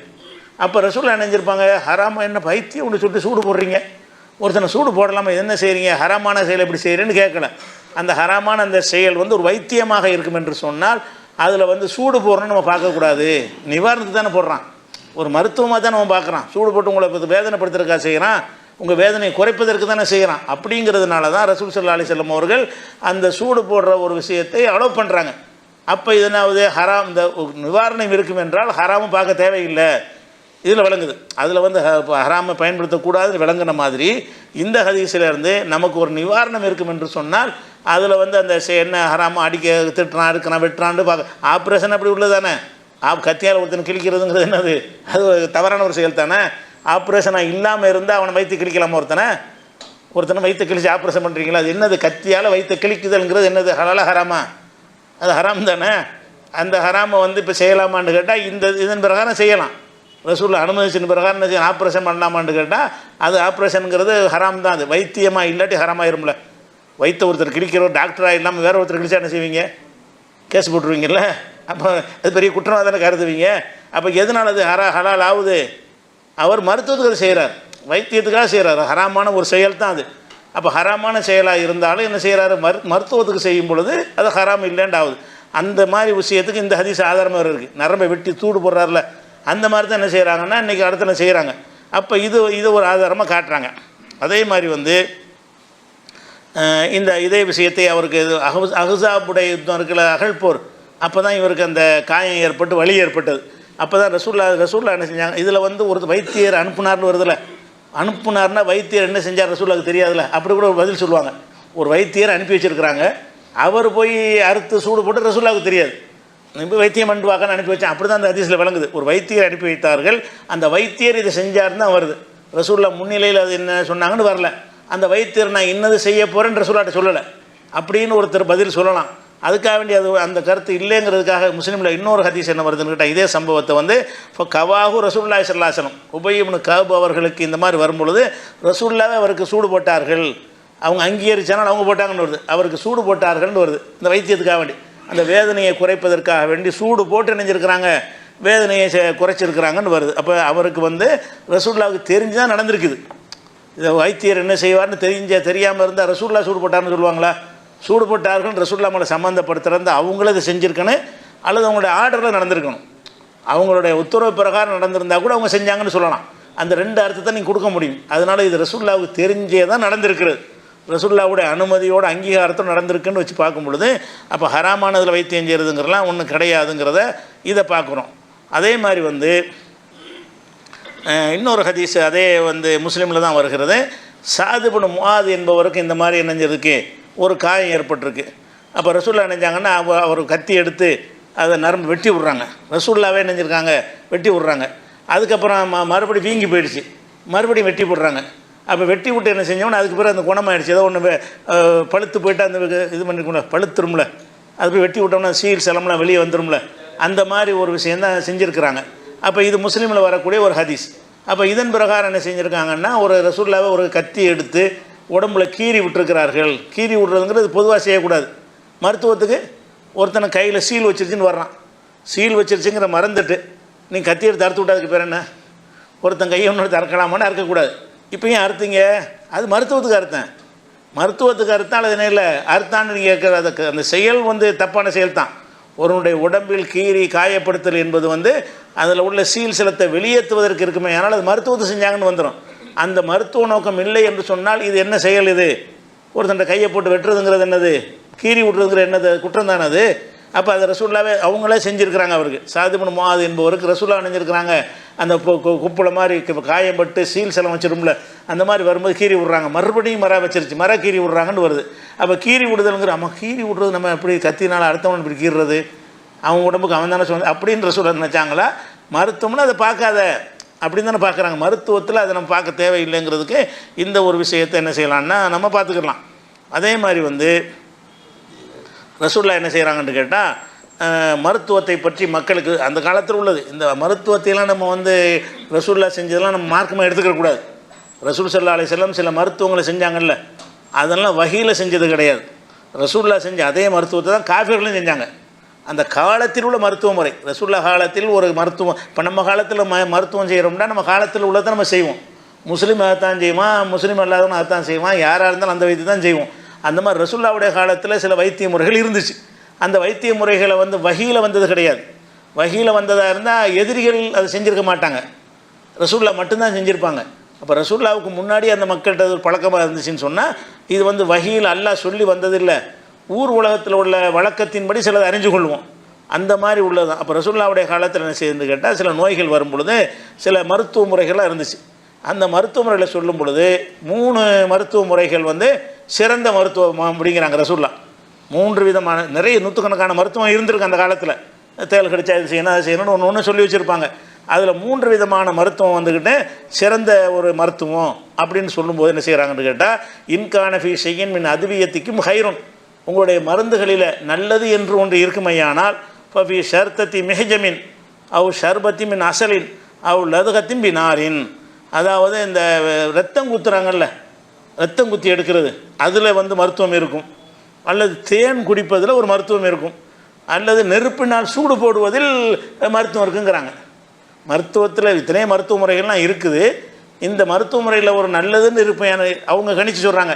இந்த 3 மருத்துவம் ஓரளவுக்கு ஓகே, ஒரு நல்ல மருத்துவமாக இருக்குது. அதுவும் வஹீல சொன்னது கிடையாது, அது அன்றைக்கி போய் சூடு போட்டுறாதீங்க. அந்த காலத்து மருத்துவ முறை, அந்த காலத்தில் ஏதோ ஒரு நோய்க்கு சூடு போட்டால் அது குணமாகும்னு அந்த மக்கள் நம்பி இருந்தாங்க. அந்த மக்கள் நம்பிக்கையில் தான் ரசூல்லா எடை போட்டு எத்தனை மருந்துகளை சொல்கிறாங்க. இந்த 3 மருந்தும் ஓகேயா இருக்குது, நல்லா தெரியுது, அவங்க நல்லதுன்னு பட்டிருக்கு. அப்போ நெருப்பை கொண்டு சூடு போடுறது எப்படி மருத்துவமாக முடியும்? நெருப்பை கொண்டு சூடு போடுதல் என்பதே சூடுங்கிறத ஒரு வேதனை தானே ஏற்படுத்தேன். ஒரு மனிதனுக்கு நெருப்பால் படுக்க வச்சுக்கிட்டு சூடு போட்டால் அது நல்லதா கெட்டதா? கெட்டது. ஹராமா? ஹராம் இல்லையா? ஹராம். அதை ஒரு மருத்துவம்னு வரக்கூடிய நேரத்தில் செய்யலாம். மருத்துவத்துக்காக செஞ்சோம்னா நம்ம அதை பார்க்கக்கூடாது, அதனால் ஒரு நன்மையை பார்க்கணும். சூடு போட்டதுனால் ஒரு காயங்கள் பழுக்கத்தான் செய்யும். சூடு போட்ட இடத்துல நெஞ்சணும் காய்ச்சி போயிடும், அது பழுத்து போயிடும், புண்ணா கூட போயிடும். புண்ணா போனாலும் அது வேற ஒரு பெரிய நோயை குணமாக்கும் என்று சொன்னாலும் இதை பார்க்க தேவையில்லை. அப்போ ரசூல்லா என்ன செய்கிறாங்கன்னா, அது மாதிரி ரத்தம் குத்தி எடுக்கணும், அப்படி உள்ளதான் உடம்பு ரத்தத்தை என்ன செய்வாங்க, கொம்பு மாதிரி வச்சு உறிஞ்சி எடுப்பாங்க. அது கூட ஒருத்தன் உடம்புல உள்ள ரத்தத்தை உறிஞ்சி எடுக்கிறதுங்க நல்லதா? ரத்தத்தை போய்கிட்டு உறிஞ்சி வெளியேற்றினா அதனால் குணமாகுங்கிறது மருத்துவத்தினால தான் கூடுமே தவிர, சும்மா ஒருத்தர் மண்டையில் ஓட்டப்பட்ட ரத்தம் எடுக்கலாமா? எடுக்க முடியாது தானே. அது செஞ்சுருக்காங்க, அது நல்ல மருந்துங்கிறாங்களே. அப்போ மருத்துவத்தில் பார்த்திங்கன்னா, சாதாரண மருத்துவத்தை கழிச்சிட்டு பார்த்திங்கன்னா இந்த செயல் அனுமதிக்கப்பட்ட செயல் இல்லை. நெருப்பில் சூடு போடுதல் என்பது நல்ல செயல் இல்லை. யாருக்கும் சூடு போடக்கூடாது, ஆனால் போடலாம். ஹராம் மருத்துவத்துக்கு ஹராம் இல்லைண்டாவதில்ல. மருத்துவத்துக்காக அந்த தடுக்கப்பட்ட ஒரு செயல் ஹராமான ஒரு செயல் ஹராம் இல்லைண்டாகுது. இந்த ஒரு செய்தியை நம்ம பார்க்குறோம். இது இது முஸ்லீமில் தான் வருகிறது, இப்படி ஒரு செய்தி இருக்கிறது. அதே மாதிரி நம்ம இந்த பால் அருந்துகிறோம். பால் அருந்துவது இந்த பாலை பற்றி குர்ஆனில் அல்லாஹ் சொல்லி காட்டுறான். எப்படி சொல்கிறான்? 16:66 என்ன சொல்கிறான்னு கேட்டால், உங்களுக்கு கால்நடைகள்லேருந்து பாலை வந்து நம்ம உங்களுக்கு தருகிறோம், கால்நடைகளில் தருகிறோம். அந்த கால்நடைகள்லேருந்து வரக்கூடிய பால் என்னவாக இருக்குதுன்னு கேட்டால் அந்த சாணத்துக்கும் இரத்தத்திற்கும் இடைப்பட்ட நிலையில் தான் என்ன செய்கிறது, அந்த வந்து பாலுங்கிறது ஃபார்ம் ஆகுது. அந்த பாலுக்கு முந்தின ஸ்டேஜ் என்னன்னு கேட்டால் ரத்தமும் சாணமும் தான். ரத்தமும் சாணமுமாக இருந்தது இப்படி சேஞ்ச் ஆகி தான் என்னவோ வருது, பாலாக வருகிறதுன்னு சொல்லிட்டு அல்லாஹ் குர்ஆனில் சொல்லி காட்டுறான். அப்போ இந்த பாலுங்கிறத எதுலேருந்து வருதுன்னா ரத்தமும் சாணமும், அந்த சாணம்னா அரைக்கப்பட்ட உணவு இருக்குல்ல, அரைக்கப்பட்ட உணவு கலவை, அந்த கலவையிலிருந்து தானே பால் வருது. அதுதான் சாணம். குடலில் இருக்கக்கூடிய அரைக்கப்பட்ட உணவு வந்து அரைக்கப்பட்டுட்டால் சாணத்தில் வந்துடும். மலம்னு வைங்களேன், அதனுடைய மலம், அந்த குதிரை ஒட்டகத்தினுடைய மலம் தான் அது. அது ரத்தத்துக்கும் அதுக்கு நடுவில் தான் இந்த பால் உற்பத்தி ஆகுது நல்லா சொல்கிறான். இது ரெண்டுமே ஹராம். ரத்தமும் ஹராமு, அந்த வயிற்றுக்குள்ளே இருக்கிற அந்த குடலில் இருக்கிற சரக்கும் ஹராம். ரெண்டுமே ஹராம் தான். அது ரெண்டுக்கு மத்தியில் உருவாகி வரும்போது உணவாக மாறிவிடுகின்ற சேஞ்ச் ஆகிடுதுல. அப்போ மருத்துவத்தில் பெரும்பாலும் இந்த ஹராமானவைகள்லாம் வேறு ஒன்றாக சேஞ்ச் ஆகிடும். ஒரு விஷயத்தை சேர்ப்பாங்க, அதை வந்து அந்த கலவையை போடுமே நெஞ்சிறதுல அந்த தன்மை நீங்கிவிடும். அப்படிங்கிற ஒரு வகையில் என்ன செய்கிறாங்கன்னா மருத்துவத்துக்கு எந்த பொருளை சேர்த்தாலும் அந்த பொருளுடைய அந்த கெட்ட தன்மை இருக்காது அப்படிங்கிற ஒரு காரணத்தை வச்சு அதை செய்யலாம்னு சொல்கிறக்கூடிய ஆதாரங்களும் காட்டுறாங்க. அதே மாதிரி வெளியூர்லேருந்து ஒரு கூட்டம் வர்றாங்க. இது புகாரில் 233வது ஹதீஸ்லையும் வந்து நிறைய இடத்துல 1501, 3018, 4192, 4610, 5686, 5727, 6802, 6804, 6805 இம்புட்டு இடத்துலையும் புகாரில் ஒரு கித்தாபில் இம்புட்டு இடத்துலையும் இந்த ஹதீஸ் வருது. என்ன ஹதீஸ் வருதுன்னா, வெளியூர்ல ஒரு கூட்டம் வர்றாங்க, வந்து நாங்கள் இஸ்லாத்தில் ஏற்றுக்கிறோம் அப்படின்னு சொல்லி மதீனாவுக்கு வர்றாங்க. வந்த உடனே ஊர் ஒத்துக்கிறாமல் அவங்களுக்கு ஒரு அலர்ஜினால் ஒரு நோய் வந்துருச்சு, வயிற்றுப்போக்கு மாதிரி ஒரு நோய் வந்துருச்சு அவங்களுக்கு. புது ஊருக்கு போனால் சில நோய் வரும்ல, சில ஊர் செட் ஆகலைன்னா என்ன செய்யும், நோய் வரும். அந்த ஊரில் வந்து ஒவ்வாமையின் காரணமாக இவங்களுக்கு என்ன செய்கிறது, ஒரு நோய் வந்துடுது. நோய் வந்து ரசூலுல்லாஹ் என்ன செய்யணும், இங்கே தங்குங்க, நீங்கள் வெளியிருந்து வந்துட்டீங்க, இங்கே தங்கிக்கிறங்க, தங்கி நீங்கள் இந்த ஒட்டகத்தினுடைய பாலையும் ஒட்டகத்துடைய மூத்திரத்தையும் குடிங்க. அங்கே ஜக்காத்துடைய ஒட்டகம் இருக்குது, நீங்கள் ஒட்டகத்துடைய பாலை உணவுக்கு குடிக்க சொல்கிறாங்க, மூத்திரத்தை குடிக்க சொல்கிறாங்க, அது மருத்துவத்தை தான் குடிக்க சொல்கிறாங்க. அந்த காலத்தில் ஒட்டக மூத்திரங்கிறது ஒரு மருத்துவ குணம் உள்ளதுன்னு அந்த மக்கள் நம்பி இருந்தாங்க. இது வகையில் உள்ளது கிடையாது. அந்த மக்கள்லாம் அந்த ஒட்டக மூத்திரத்தில் அப்படி சொன்னதுனால அவங்களும் அந்த குடிக்கிறாங்க. இதையும் ஒட்டக மூத்திரம் குடிக்க சொன்ன யாரும் கேட்கலையே. அப்படி ஒரு முறை இருக்க போய் தான் நல்லா பேச குடிக்கிறோன்னு குடித்தாங்க. அப்போ சாப்பாட்டுக்கு பதிலாக பாலை கறந்து குடிச்சிக்கிறங்க, இந்த வயிற்றுப்போக்கு நோய் இருக்கிறவங்களுக்கு அதை குணமாக்குறதுக்கு ஒட்டகத்து மூத்திரத்தையும் குடிங்க அப்படின்னு சொல்கிறாங்க. அப்போ ஒட்டகத்து மூத்திரம் எல்லா மூத்திரமும் நஜீஸ் தானே, எல்லா மூத்திரமும் ஹராமானது தான். அது கெட்டவைகள் எல்லாம் ஹராம் ஆகிட்டான். கழிவு பொருள் எப்போதும் நல்லதாகாது. கழிவு பொருள் என்னவாகாது, அது மனுஷ கழிவாக இருந்தாலும் சரி, மற்ற மிருகங்கள் கழிவாக இருந்தாலும் சரி, அது நல்லதில் வராது. இப்போ கெட்டதையெல்லாம் ஹர்ரி மலைமுல் ஹபாயிஸ்களை கெட்டதை எல்லாம் ஹராமாக்கி இருக்கிறான்ட்டு ஒரு வசனத்தில் வேறு இருக்கிறது. அப்போ அந்த அடிப்படையில் என்னென்னு கேட்டால் இவங்களை வந்து ஒட்டகத்தின் சிறுநீரை குடிக்க சொன்னார்கள். குடித்த உடனே ஃபலம்மா சஹு அவர்கள் உடனே ஆரோக்கியம் அடைந்தார்கள் வருது. அந்த வயிற்று உடனே போயிடுச்சு. அதை குடித்தாங்க, ஒரு நாள் 2 நாள் தங்கி குடித்தாங்க, குணமாயிடுச்சு. குணமானவன்னு என்ன செய்கிறாங்கன்னு கேட்டால் அவங்க இஸ்லாத்தில் வந்துட்டேன்னு தான் தங்கினாங்க. இஸ்லாத்தை விட்டு மதம் மாறி அந்த குணமானவன்னு அவங்களுக்கு புத்தி வேறு மாதிரி போகுது. இருக்கிற ஒட்டகத்தைலாம் அந்த ஒட்டகத்துக்கு மேய்ப்பர் ஒருத்தர் இருப்பார்ல, அவரை கொண்டு விட்டு ஒட்டகத்தை ஓடிட்டு ஓடி போயிட்டானுங்க, ஒட்டகத்தை களவாண்டு ஓடி போயிட்டாங்க. அப்புறம் ரசூலுல்லாஹ் பிடிச்சிட்டு வர சொல்லி அவங்க நினைஞ்சாங்க, அது பனிஷ்மெண்ட் கொடுத்தாங்க, அது தனி விஷயம். அப்போ இதில் என்ன பார்க்குறோம்னு கேட்டால் அவங்களுக்கு ஒரு வயிற்றுப்போக்கு மாதிரி ஒரு நோய் வரும் பொழுது ஒட்டகத்தின் மூத்திரத்தை குடிக்க சொல்கிறாங்கல்ல, மூத்திரம்லாம் கெட்டது தானே, எல்லா மூத்திரமும் கெட்டது தானே. அப்போ எல்லா மூத்திரங்களும் எல்லா கழிவுகளும் கெட்டதாக இருக்கும் பொழுது சில ஆளுக்கு என்ன செய்வாங்கன்னா ரசூலுல்லாஹ் அதை குடிக்க சொன்னதுனால அது ஒட்டக மூத்திரம் ஹலாமில் வராதுன்னு சொல்லுவாங்க. சில ஆளுக்கு என்ன செய்வாங்க, ரசூலுல்லாஹ் குடிக்க சொன்னது என்ன விளங்குகிறது, அது ஒட்டக மூத்திரம் வந்து ஹலால் என்று விளங்குகிறதுன்னு ஒரு சில பேர் சொல்லுவாங்க. ஆனால் இது கழிவை எல்லாம் யாரும் வந்து நல்லதுன்னு சொல்ல மாட்டாங்க, கழிவு தான் அது. ஒட்டகத்துடைய கழிவாக இருந்தானே நான் உணவுலாம் ஜீரணித்து அது கழிவுண்டு வரும்போது அது கழிவு தானே தவிர அது வந்து தையிபாத்தில் தூய்மையானதில் வராது, அது ஹராம் தான். சாதாரண நேரத்தில் ஒட்டகத்து மூத்திரம் குடிக்கிறது வந்து ஹராம் தான். அவங்களுக்கு குடிக்க சொன்னது எதுக்காக குடிக்க சொன்னாங்கன்னா அவங்களுக்கு இந்த வயிற்றுப்போக்குங்கிற நோய்க்கு தான் குடிக்க சொல்லியிருக்காங்க. அவங்க நோயாளிகளாக இருக்கும்போது குடிக்க சொல்லியிருக்கிறாங்க. அப்போ ஹராமான ஒரு மூத்திரம் வந்து நெஞ்சிருக்கு அவங்களுக்கு, அது குடிக்க அனுமதிக்கப்பட்டிருக்குது. அதை வச்சு பார்க்கையில் வந்து இது வந்து பிரச்சனை இல்லைன்னு விளங்குகிறது. அதே மாதிரி வந்து இது புகாரில் இருக்க. அடுத்து வந்து இன்னொரு சம்பவம் என்னென்னு கேட்டால் அர்ஃபஜான்னு ஒரு சஹாபி, அவர் வந்து இந்த ஜாஹிலியா காலத்தில் ஒரு சண்டை நடந்திருக்கு 2 கோத்திரத்துக்கு மத்தியில்.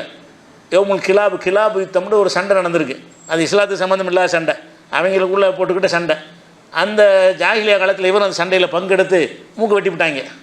சண்டையில் பங்கெடுத்தவர் கடைஞ்சிருச்சு, அவருக்கு மூக்கு போயிடுச்சு. மூக்கு போனவொன்னே இதெல்லாம் இஸ்லாத்துக்கு முந்தி நடக்குது. அவர் இஸ்லாம் ஆகிறதுக்கு முன்னாடி இஸ்லாத்திற்கு முந்தி நடந்த ஒரு 2 குழுக்கு நடந்த சண்டை. அந்த சண்டையில் நினைச்சிட்டாங்கன்னா மூக்கை வெட்டிட்டவுடனே அவர் என்ன செய்கிறார், மூக்கு வெட்டிட்டு எப்படி இருக்குன்னு பார்க்க முடியுமா? நல்லா நினைஞ்சிருக்காங்கன்னா அந்த மூக்கை நேராக பார்த்தா பயம். பேயெல்லாம் அப்படி தானே காட்டுறாங்க. பேய் என்றாலும் செய்வாங்க, இதை எடுத்துட்டு காட்டும். நேராக ஓட்டையை நேராக பார்த்தா பயம் வந்துடும். அது ஓட்டை இப்படி பறைச்சரில் வச்சுருக்கிறான். அந்த ஓட்டை நேராக நீங்கள் பார்த்தீங்கன்னு செய்யும், எந்த மனுஷன் பயந்துருவான். மூக்கு மட்டும் இல்லைன்னு சொன்னால் அடுத்த ஆளை பயம் காட்டுற மாதிரி நம்ம உடம்பு இருக்குது. நம்ம உடம்பு அந்த மூக்கு மட்டும் தான் அந்த அழகை மறைக்கிறது. மூக்கு மட்டும் இல்லைன்னா என்ன செய்யும், எவனையும் பார்க்க மாட்டான். அது பயந்து தான் அந்த மாதிரியான தன்மையில் எல்லாம் நம்மளை படைச்சி வச்சுருக்கிறான். அப்படிங்கிறதுனால என்ன ஆகுதுன்னு கேட்டால், அவர் இது மூக்கு பார்க்க அசிங்கமாக இருக்குன்னு சொல்லிட்டு வெள்ளியினால் ஒரு மூக்கு மாதிரி செஞ்சு மாட்டிக்கிட்டார். இது இந்த காலத்து முறை எப்படி மாட்டினா தெரியல. இப்போ கொக்கி போட்டு மாட்டாரா எப்படி மாட்டினான்னு தெரியல. அந்த காலத்தில் இப்படி ஒரு முறை இருந்துச்சுன்னா அதை மாற்றுறதுக்கு ஒரு மெத்தட் தான் வச்சுருப்பாங்க. வெள்ளியால் மூக்கு செஞ்சு பொருத்தி கொண்டார் அப்படின்னு சொல்லி அந்த ஹதீஸில் வருது. அப்போ வெள்ளியால் மூக்கு செஞ்சவொன்னு என்ன ஆகுதுன்னு கேட்டால், அந்த மூக்குங்கிறது சளி வரக்கூடிய இடம் தானே. அந்த சளி வெள்ளியில் பட்டு பட்டு பட்டு அது களிம்பு மாதிரி போய் நாத்தம் வருது. அவர் கிட்ட போனால் பயங்கர நாத்தம். இதுதான் ரசூலுல்லாஹ் காலத்தில் நடக்குது. சம்பவம் நடந்து முன்னாடி அவர் வெள்ளி மூக்கூட நடமாடிட்டு இருக்கிறார். வெள்ளி மூக்கூட நடமாடி கொண்டிருப்போர் ரசூலுல்லாஹ் முன்னாடி வந்தவுடனே சரியான வீச்சமாக இருக்குது, நாஸ்தமாக இருக்குது. அது நாத்தம் வரத்தான் செய்யும். எந்த பொருளும் களிம்புல இருந்தாலும் செய்யும். சளி இதெல்லாம் ஈரமாக பட்டுக்கிட்டு இருக்கும்போது அது ஃபார்மாய் என்ன அது நாத்தம் வரத்தான் செய்யும். கெட்ட வாடை வருது. அப்போ ரசூலுல்லாஹ் என்ன செய்கிறாங்கன்னு கேட்டால், நீ இதை தூக்கி போட்டு தங்கத்தில் ஒரு மூக்கு செஞ்சு மாட்டிங்கிறாங்க. அவர்கிட்ட செய்கிறாங்க, தங்கத்துக்கு இப்படி வராது. தங்கத்தில் என்ன செய்யாது, களிம்பு பிடிக்காது. எவ்வளோ ஒரு சளி ஓடினாலும் செய்யும் அது தங்க. அதனால தங்க மேலான உலோகமாக இருக்குது. அப்போ ஒரு வெள்ளியில் இருக்கும்போது ஒரு தூர்வாடை வந்தாலும் தங்கத்தில் அதை செஞ்சு மாட்டிக்கொண்டால் அந்த வாடை வராதுன்ற ரசூலுல்லாஹ் விளங்கி, அது வருதா வரலையாது மருத்துவ ரீதியாக ரசூலுல்லாஹ் முடிவாக கூட இருக்கலாம். நமக்கு தங்கத்தை அனுமதிச்சாங்கல்ல. தங்கத்தை மூக்குங்கிறதுக்கு பதிலாக அந்த மூக்கை பொருத்துவது மருத்துவம் தானே. அது இது ஒரு மருத்துவ முறை தானே, இது வைத்தியம் தானே இது. அப்போ அந்த வெள்ளி மூக்கை எடுத்துவிட்டு அந்த இடத்துல தங்க மூக்கை செஞ்சு பொருத்திக்க அப்படின்னு ரசூலுல்லாஹ் சொன்னே அவருக்கு அனுமதிச்சாங்க. இது அபூதாவில் வரக்கூடிய ஒரு ஹதீஸ். அப்போ தங்கத்தால் மூக்கு செய்யலாம் என்பது தங்கம் ஹராமாக்கப்பட்டதா இல்லையா? ஒரு ஆபரணமாக போடுவதற்கு ஆண்களுக்கு ஹராமாக்கப்பட்டிருக்குது. அப்படி ஒன்றை மூக்கை செஞ்சு பயன்படுத்தினா அது ஹராமாக தானே வரணும், ஹராம் தான். ஆனால் இவருக்கு ஹராம் இல்லை. இந்த தங்கத்தில் பல்லு கட்டலாமான்னா இதை வச்சு தங்க பல்லு கட்டலாம்னு சொல்லுவாங்க. மதுஹப் அறிஞர் கூட என்ன செய்வாங்க, தங்கத்தில் பல்லு கட்டலாம் என்ற எந்த உலோகம் இருந்தாலும் அந்த பல்லு வீச்சம் அணிச்சிக்கிட்டு இருக்கும். தங்கத்தில் செஞ்சீங்கன்னா வர. இப்போ நவீனமாக வேறு மெட்டெல்லாம் கண்டுபிடிச்சிட்டாங்க. முந்தி தங்க பல்லு தான் கட்டுவாங்க, விளங்குதா? ஏன்னா தங்கத்தை தவிர உலோகங்கள் தான் அன்றைக்கி இருந்துச்சு. உலோகத்தில் கட்டக்கூடியதெல்லாம் என்ன செய்யும்னா அந்த பயங்கர வீச்சம் அடிச்சிடும், கொஞ்சம் நாளில் நாற்று அடிச்சிடும். அதனால என்ன செய்வாங்க, தங்கத்தில் தான் கட்டுவாங்க. ஆனால் இப்போ என்னென்னு கேட்டால், தங்கத்தை விட பெட்டரான உலோகங்களில் மோல்டிங் பண்ணிலாம் தயாரித்து பண்ணுறாங்கல்ல, அதில் பல்லை கட்டிக்கிட்டோம்னா ஒன்றும் ஆகாது. இந்த காலத்தில், அந்த காலத்தில் இந்த வீச்சம் வரக்கூடாதுங்கிறதுக்கு ஒரே முறை பல்லு தங்க பல்லு தான். அப்போ தங்க பல்லு கட்டுறது கூடுமான்னு கேட்டால் இதை வச்சுக்கிட்டு கூடும்பாங்க. இதை வச்சுக்கிட்டு நினச்சிவாங்க அறிஞர்கள்லாம். தங்கத்தில் மூக்கு வச்சுருக்காருல, பல்லு வச்சுட்டு போகிறாரு. இப்போ அதே மாதிரி எச்சி புழங்குற இடம் தானே. மூக்கு எப்படி சளி புழங்குற இடமா இருக்கிறதோ அதே மாதிரி வாயும் சளி புழங்குற இடமா தானே இருக்குது. அதனால் நீங்கள் தங்கத்தில் பல்லு கட்டிக்கலாங்கிறாங்க. அப்போ இதில் நமக்கு மேட்ரு என்ன, பல்லு கட்டுற விட்டுருவாங்க. பல்லு அது இந்த மாலத்து விஷயம். இந்த ஹதீஸில் மூக்கு தங்கத்தில் போட அனுமதிச்சிருக்காங்கல்ல, தங்க ஹரமாக இல்லையா? இவர் அரஃபா ஜாங்கிற ஒரு ஆம்பளை தானே. பொம்பளையாக இருந்தால் கூட பொம்பளைக்கு அனுமதிச்சாங்கன்னு நீங்கள் சொல்லிட்டு போயிடலாம். இது ஆணாக இருக்கார், ஆணுக்கு தங்கம் ஹராமுன்னு ஆகிடுச்சு. அப்போ தங்கத்தில் இது பண்ணுறாங்கன்னா அது ஹராம் தான். ஆனால் இவர் வைத்தியத்தை தானே பண்ணுறாரு. வைத்தியம் 24 மணி நேரமும் இருக்குது. மற்ற நகை மாதிரி கழட்டி கூட வைக்க முடியாது. 24 மணி அவரோட இருக்கக்கூடியது. அப்படி இருக்கிற ரசூல் அனுமதிச்சிருக்கிறாங்கன்னா அப்போ ஹராமானதை மருத்துவத்துக்கு பயன்படுத்தக்கூடாது இருக்குமே என்றால் இது நசையிலையும் வருகிறது, இது அபுதாவிலையும் வருகிறது இந்த ஹதீஸ். அப்போ இதிலேருந்து என்ன செய்கிறாங்கன்னு கேட்டால், இது நம்ம அப்படி சொல்ல முடியாது அப்படின்றாங்க. அப்போ இந்த ஹராமானதை கொண்டு மருத்துவம் செய்யக்கூடாதுன்னு ஒரு பக்கம் சொன்னாலும், ஹராமானதை கொண்டு மருத்துவம் செய்யலாம்ங்கிறத இன்னொரு பக்கம் இது சொல்லுகிறது. ஹதீஸுகளில் 2 விதமான கருத்து. அந்த 4 ஹதீஸுகளும் என்ன செய்கிறது, ஹராமானதை கொண்டு மருத்துவத்தை கூட பயன்படுத்தக்கூடாதுன்னு சொல்லுகிறது. இந்த இதில் பயன்படுத்தி செயல் வடிவமாக கொடுத்துருக்குறாங்க. வெறும் கட்டளையாக மட்டும் இல்லை, பட்டு போட சொல்கிறாங்க, மூக்குக்கு தங்க மூக்கு வைக்க சொல்கிறாங்க. அந்த மாதிரி செயல் வடிவமே கொடுத்த மாதிரியான ஹதீஸுகளாக இது இருக்கிறது. அப்போ இதை வச்சு பார்க்கும் பொழுது இது இது இது ஹலால்னு சொல்லுது, ஹராம்னு சொல்லுது. மருத்துவத்துக்காக என்ன செய்யலாம், ஹராமானதை பயன்படுத்தலாம்னு இந்த ஹதீஸ் சொல்லுகிறது. மருத்துவத்துக்காக கூட பயன்படுத்தக்கூடாதுன்னு அந்த ஹதீஸ் சொல்லுது. இப்போ முரண்பாடாக வரும் பொழுது நம்ம என்ன மாதிரி முடிவு எடுக்கிறது அப்படின்னு பார்த்தீங்கன்னு சொன்னால், ஒரு முடிவு எடுக்கலாம். என்னென்னு கேட்டால், பொதுவாக இஸ்லாத்தினுடைய ஒரு அடிப்படை கொள்கைன்னு ஒன்று இருக்குது. என்ன அடிப்படை கொள்கை? அந்த அடிப்படை கொள்கை குர்ஆனிலிருந்து வழங்கப்படக்கூடிய அடிப்படை கொள்கை. அந்த அடிப்படை கொள்கை பிரகாரம் ஒரு நிர்பந்தம், ஒரு நெருக்கடின்னு வரக்கூடிய நேரத்தில் தடை செய்யப்பட்டதை அனுமதிப்பது தான் அல்லாஹ்வுடைய ஸ்டைலாக இருக்குது. அல்லாஹ்வுடைய வழிமுறை என்னவாக இருக்குன்னு கேட்டால், ஒரு நெருக்கடி, மருத்துவங்கிற நெருக்கடி தானே, மருத்துவங்கிற ஒரு கஷ்டம், ஒரு நெருக்கடி தானே. ஒரு நெருக்கடின்னு வரக்கூடிய நேரத்தில் வந்து ஹராமானதுங்கிற அல்லாஹ் எடுக்க மாட்டான். உங்களுக்கு எளிமையை தான் நாடுகிறான், உங்களுக்கு கஷ்டத்தை எல்லாம் நாடுவதில்லை அப்படிங்கிற ஒரு கான்செப்டில் அல்லாஹ்வுடைய நிலைப்பாடு இருக்குது. அப்போ அல்லாஹ்வுடைய நிலைப்பாட்டின் அடிப்படையில் பார்த்தீங்கன்னு சொன்னால், தடுத்தார்கள் என்கிற செய்தியை ஏற்றுக்கொள்வதை விட அனுமதிச்சார்களை செய்தி ஏற்றுக்கொள்வது தான் குர்ஆனுடைய ஒட்டுமொத்த குர்ஆனுடைய போதனைக்கு ஏற்றதாக இருக்குது. அது மாதிரியான சில போதனைகள் என்னென்னு கேட்டால், முக்கியமாக ஒரு மனிதன் வந்து கடைப்பிடிக்க வேண்டியது ஈமானு தான். அல்லாஹ் விஷயத்தில் கரெக்டாக இருக்கணும். அல்லாஹ்வுக்கு ஷிர்க் வச்சா என்னவாயிடுவான்? அவன் நிரந்த நரகத்துக்கு போயிடுவான். அல்லாஹ் மறுத்துட்டான்டால் நரகத்துக்கு போயிடுவான். அப்போ அல்லாவே இல்லைன்னு ஒருத்தன் சொன்னான்னு வைங்க, அதுக்கு பேர் குஃபுரு செஞ்சால் நரகத்துக்கு போயிடுவான். அல்லா மாதிரி இன்னொரு ஆள் இருக்காருன்னு சொன்னால் அது ஷிர்க்கு, இணை கற்பித்தால் நரகத்தில் சேர்த்தணும். இது பெரிய பயங்கரமான குற்றம் நம்ம எல்லாம் வழங்கி வச்சுருக்கிறோம். இந்த ஒரு குற்றத்தை ஒரு நெருக்கடிக்கு ஆளானவன் சொன்னானேனால் நான் தண்டிக்க மாட்டேங்கிறான்ல. ஒருத்தன் வந்து நெருக்கடிக்கு உள்ளாயிட்டான், இந்த மாதிரி இந்த சில கிறுக்கு பேர் ஒரு நாட்டில் இருந்து வாழ்றன்னு வைங்களேன், அவன் என்ன செய்வானா, கத்தி எடுத்துக்கணும், டேய் சொல்லு ஜெய் ஸ்ரீராம் சொல்லுமா, இல்லாட்டி கழுத்தை வெட்டியிருப்பேம்மா. அப்போ இவன் என்ன செய்கிறது, வெட்டினா வெட்டிக்கிறான்னு நின்றாலும் உங்களுக்கு அனுமதி இருக்குது. அப்படி இல்லாமல் இல்லைங்க ஜெய் ஸ்ரீராம்னு சொல்லிட்டு போய்கிட்டு இருக்க வேண்டியது தானே. இதனால் என்ன இருக்குது, நம்மளை காப்பாற்றிக்கிற வேண்டியது தானே. அப்போ இந்த காப்பாற்றுறக்கான் என்ன செய்கிறான்னு கேட்டால், ஷிர்கான விஷயத்தை முடிகிறான். அந்த ஷிர்கான விஷயத்தை முடிஞ்சால் தான் அவன் ஏற்றுக்குருவான். அல்லது என்ன செய்கிறான்னு கேட்டால், அவன் சொல்லக்கூடிய அந்த கலர் பவுடர் வந்து நீனு எடுத்து பூசிக்கேங்கிறான். அப்போ அவன் வந்து அப்போ பூசலான்னா கொண்டு விடுவாங்கிறான். அப்போ இந்த மாதிரியான ஒரு நெருக்கடிங்கிற ஒரு நிலைமை வரும் பொழுது அல்லாஹ் விஷயத்திலே பிழை செய்வதை அல்லாஹ் மன்னிக்கிறேங்கிறான். எப்படி சொல்கிறான்னு கேட்டால், மன் கஃபர பில்லாஹி மின் பாதி ஈமானிஹி, ஈமானுக்கு பிறகு எவன் காஃபிராகிறானோ, ஈமானுக்கு பிறகு எவன் இறை மறுப்பைக்கு ஆளாகிறானோ அவனை நான் தண்டிப்பேன். இல்லாமன் உக்ரிஹ வ கல்பஹு முத்மஇன் பில் ஈமான், நிர்பந்தத்திற்கு உள்ளாக்கப்பட்டு உள்ளத்தில் ஈமான் நிறைந்திருக்கும் நிலையில் அவன் மறுத்தானையானால் அவன் காஃபிராக கிடையாது, அவன் நான் தண்டிக்க மாட்டேன். உள்ளத்தில் மாற்றம் வரக்கூடாது.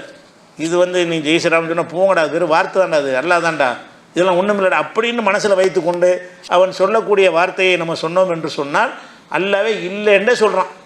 நீங்களும் சொல்கிறீங்க. இது வந்து ஒரு கடுமையான விஷயம் தானே, நிர்பந்தத்துக்கு எடுத்துக்கிட்டு கடுமையான விஷயம். அல்லாஹ்வுக்கு செய்கிற பாவத்தில் பெரிய பாவம் வந்து அல்லாஹ் இல்லைங்கிறது தானே. நீங்கள் மற்ற இப்போ சொன்ன விஷயங்கள்லாம் சின்ன மசாயில் விஷயம் திங்கிறவங்கிறதுனா, அல்லாஹ் இல்லைங்கிறதுனா பெரிய குற்றம் உள்ளதுலையே. அந்த ஒரு பெரிய குற்றத்தை செய்யுமாறு உங்களை நெருக்கடிக்கு உள்ளாக்குறான். அதை செஞ்சால் தான் அவங்கள வந்து விடுவான்னு உங்களுக்கு பயமாக இருக்குது என்று சொன்னால் அவனை நான் தண்டிக்க மாட்டேங்கிறான்ல. அப்போ இது அல்லாஹ்வுடைய ஸ்டைல் நமக்கு வழங்குது. அல்லாஹ் என்ன செய்கிறான்னு கேட்டால், ஒரு மனிதனுடைய உயிருக்கோ உடைமைக்கோ, எதை உயிருக்கு தான்னு கிடையாது.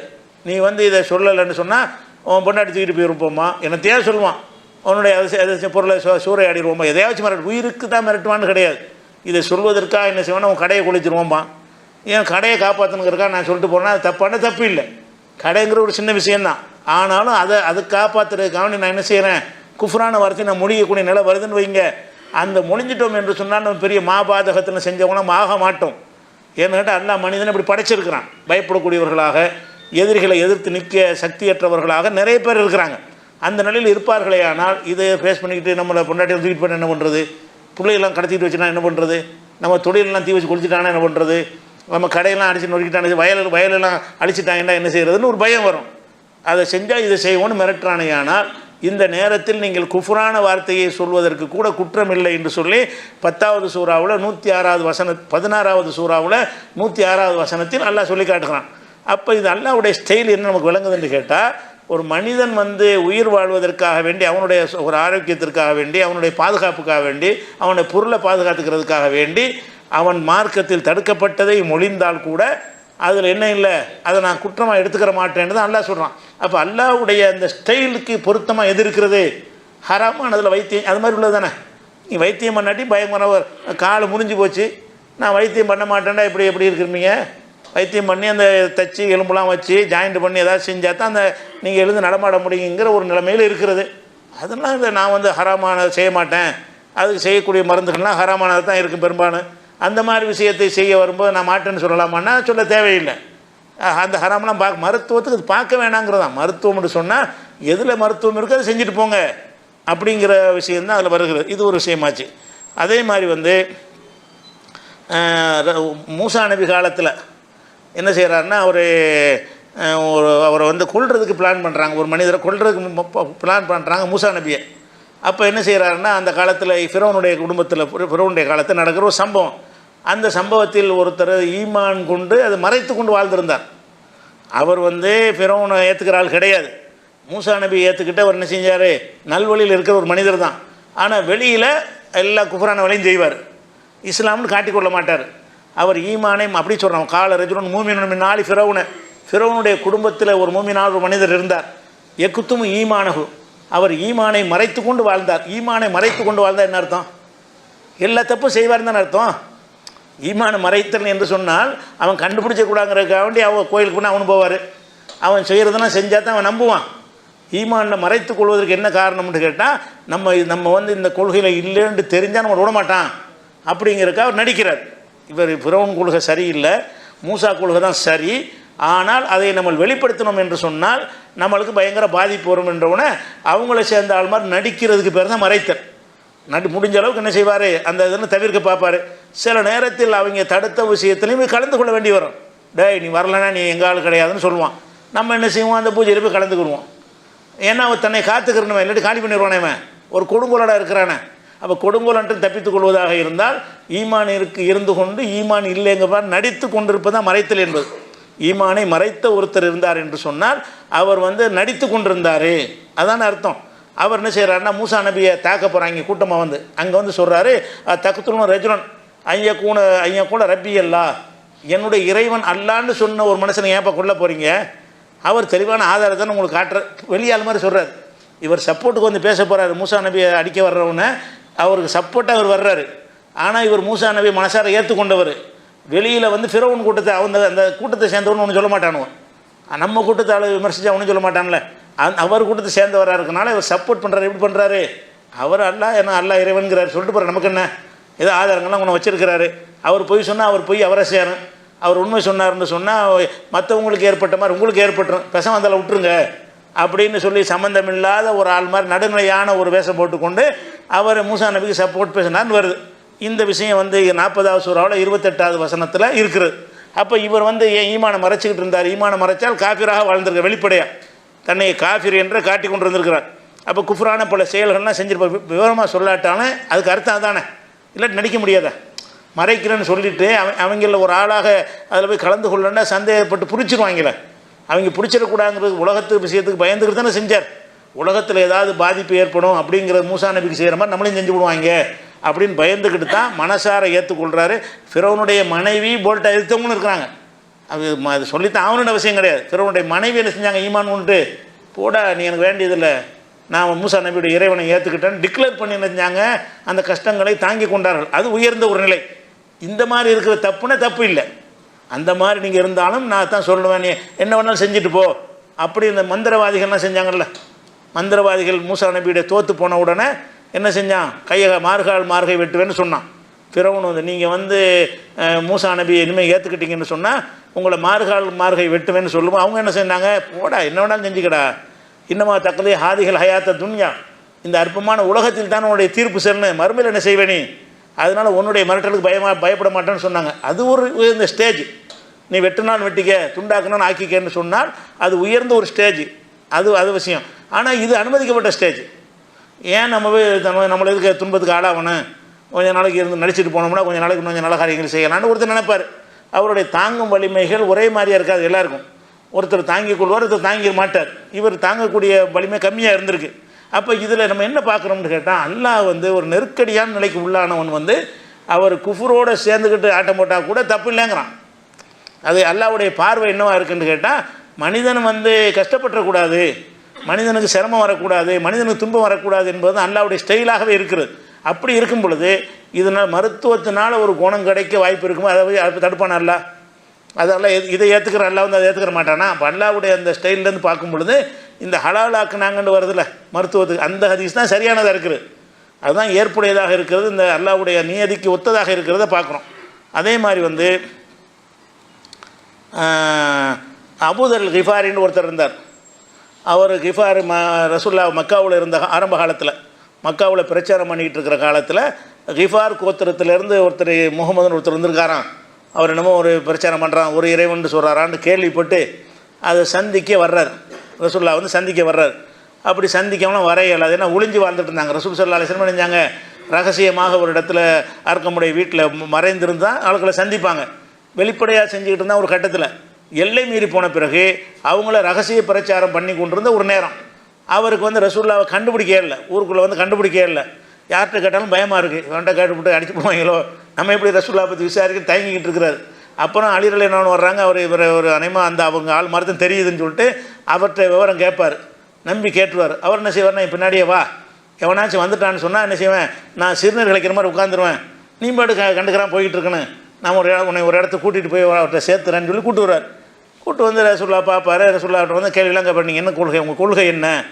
ரசூலுல்லாஹ் இதை சொல்லுவாங்க, நல்ல கொள்கையாக இருக்குன்னு ஏற்றுக்கிறேன்டுவார். ஏற்றுக்கிறேன்னு சொல்லிட்டு நான் இப்போ போய் காபாவில் போய் டிக்ளேர் பண்ண போகிறேன், இவங்க மறைஞ்சிக்கிட்டு இருக்கிறாங்க. அவர் என்ன செய்கிறாரு, பிலால்லாம் வந்து சொல்லிட்டு அடி வாங்கிட்டு இருக்கிறாரு. அது ஒரு உயர்ந்த நிலை. இவர் என்ன செய்கிறார், அபூதர் கிஃபாரி வந்து அதெல்லாம் பயப்படுறேன், நான் ஏற்றுக்கிட்டக்குள்ளே நான் சொல்லத்தான் செய்வேன். அங்கே போய் காபாவில் போய் அஷ்ஹது அல்லா இலாஹ இல்லல்லாஹ்ங்கிற அடிப்பின்னு எடுத்துட்டாங்க அவரை. அப்போ அபூபக்கர் மற்ற ஆளுக்கெல்லாம் விழுந்து என்ன செஞ்சாங்க, யாரை போய் அடிக்கிறீங்க, அவர் கிஃபார் கோத்திரத்தில் உள்ளார், அவர் ஊரை தாண்டி தான் நீங்கள் வியாபாரத்துக்கு போயிட்டுருக்கிறீங்க, இது தெரிஞ்சிச்சுன்னா ஒரு கோதுமை மணி கூட உங்கள் ஊருக்கு வராது, தடுத்து போடுவாங்க அந்த ஆளுக்கு அப்படின்னு சொன்னால் விட்டாங்க. இவர் அடிக்கலை, வெளியூர் ஆளாக இருக்கார், அவரை தாண்டி தான் நம்ம வியாபாரத்துக்கு போக வேண்டியிருக்கிறது, நம்ம வியாபார கூட்டத்தில் அவங்க மறிச்சிட்டாங்கன்னு என்ன பண்ணுறது அப்படிங்கிறதுனால அவர் தப்பிச்சுக்கிட்டார்.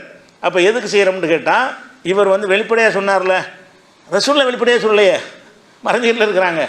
பிலால் வந்து என்ன செய்கிறாரு, வெளிப்படையாக சொல்லிட்டு அடி வாங்கிட்டு இருக்கிறார், என்ன ஒன்றாலும் செஞ்சுட்டு போய் செய்கிறார். இவர் என்ன செய்கிறாரு, வெளிப்படையாக சொல்கிறாரு. ஆனால் சில ஆளுக்கு என்ன செய்வாங்கன்னா மறைச்சிக்கிட்டே இருந்தாங்க. அம்ர் இப்னு அப்பாஸான ஒரு சஹாபி இருப்பார், அவர் ரசூலுல்லாஹ்ட்ட வருவார். இதே மாதிரி வந்து என்ன செய்வார், கொள்கையெல்லாம் கேட்டு உங்களோட எத்தனை பேர் இருக்கிறாங்க, ஒரு 4-5 பேர் இருக்கணும் அப்படின்னு ரசூலுல்லாஹ் சொல்லுவாங்க. நல்ல வேலை, நான் உங்களோட போய் உங்களை நான் பின்பற்ற போகிறேன்னு பாரு, பின்பற்ற உனக்கு தாங்க மாட்டாய், நீ பேசாமல் மறைச்சி வச்சுக்க, நீ உன் ஊருக்கு போயிரு, என்னை ஃபாலோ பண்ணிடாத, டிக்ளேர் பண்ணிடாத, அடிச்சே கொண்டு விடுவாங்க, ஒரு காலம் உனக்கு கேள்விப்படுவாய், முகமது கை ஓங்கிருச்சுன்னு நீ கேள்விப்படுவாய், அப்போ நீ என்னை வந்து அங்கே வந்து பாரு அப்படின்னு சொல்லி அனுப்பிடுவாங்க. அவர் போயிடுவார். அப்போ வெளிப்படையாக சொல்கிறேன்னு வந்தவரை கூட சொல்லாதப்பா, சொன்னீங்கன்னா உனக்கு தாங்க முடியாத கஷ்டம் தருவாங்க, அப்போ உங்களுக்கு கஷ்டம் வரக்கூடாது என்பதற்காக நடிச்சுக்கன்னு சொல்கிறாங்க. அவர் நடிச்சுக்கிட்டு இருக்கிறார். பிறகு ரசூலுல்லாஹ் மதீனாவுக்கு போய் ஜெயிச்சு அவங்க கை ஓங்கிருச்சுன்னு சொன்னோன்னே சந்திக்க வருவார். என்னை தெரியுதான்லாம் கேட்பார். ஒரு காலத்தில் நீங்கள் ரொம்ப மைனாரிட்டியாக இருந்தீங்களே, அந்த காலத்தில் உங்களை வந்து பார்த்து நாம நீ வந்தே போனேன், நான் இதை சொன்னேன்னு ரசூலுல்லாஹ் உரையாடல் பண்ணுவாங்கன்னு வைங்க. அப்போ இது வந்து இது முஸ்லீமில் வரக்கூடிய ஒரு ஹதீஸ்.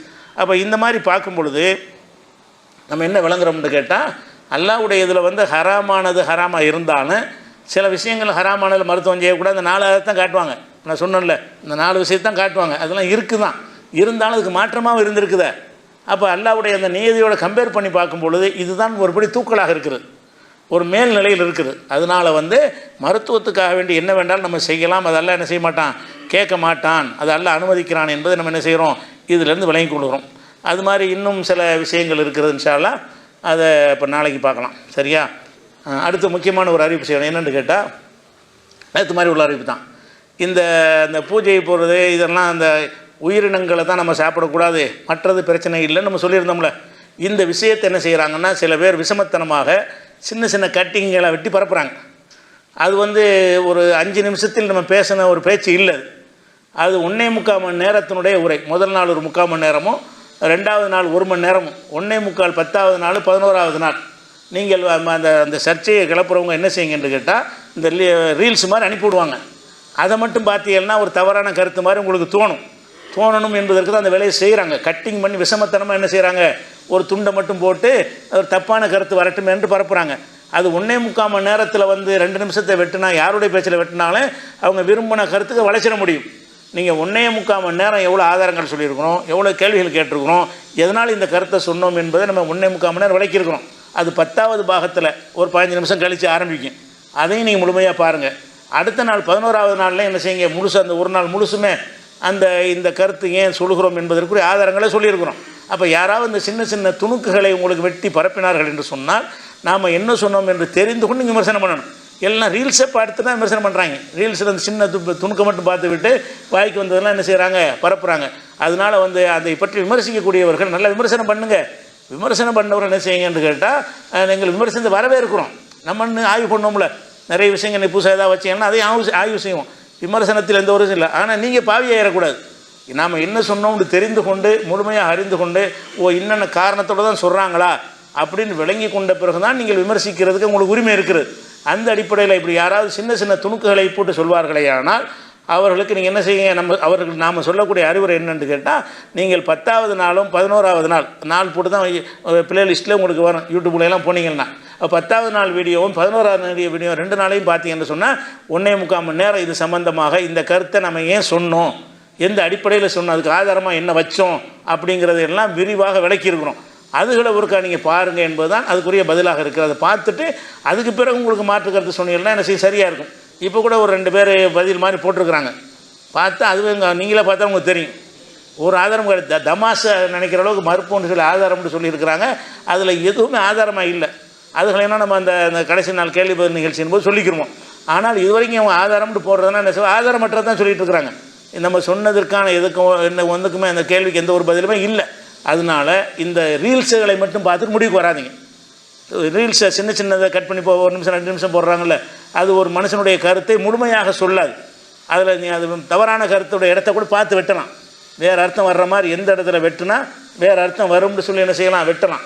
அந்த மாதிரி வெட்டி சில விஷமிகள் பரப்ப அதை பரப்பி கொண்டு நம்பிக்கொண்டு என்ன செய்கிறாங்க, சில பேர் பேசுகிறாங்க. 1.25 மணி நேரத்துலையும் பேசிட்டு அதில் உள்ள அவ்வளோ வாதத்துக்கு நீங்கள் பதில் சொல்லணும். நீங்கள் பதில் சொல்வதாக இருந்தால் அதில் எடுத்து வைத்த அனைத்து வாதத்திற்கும் பதிலும் சொல்லணும். உங்கள் தரப்புலேருந்து அதற்குரிய பதிலை நீங்கள் எடுத்து வைக்கணும் என்பதை அது ஒரு தகவலாக சொல்லிக் கொள்கிறேன். அஸ்ஸலாமு அலைக்கும்.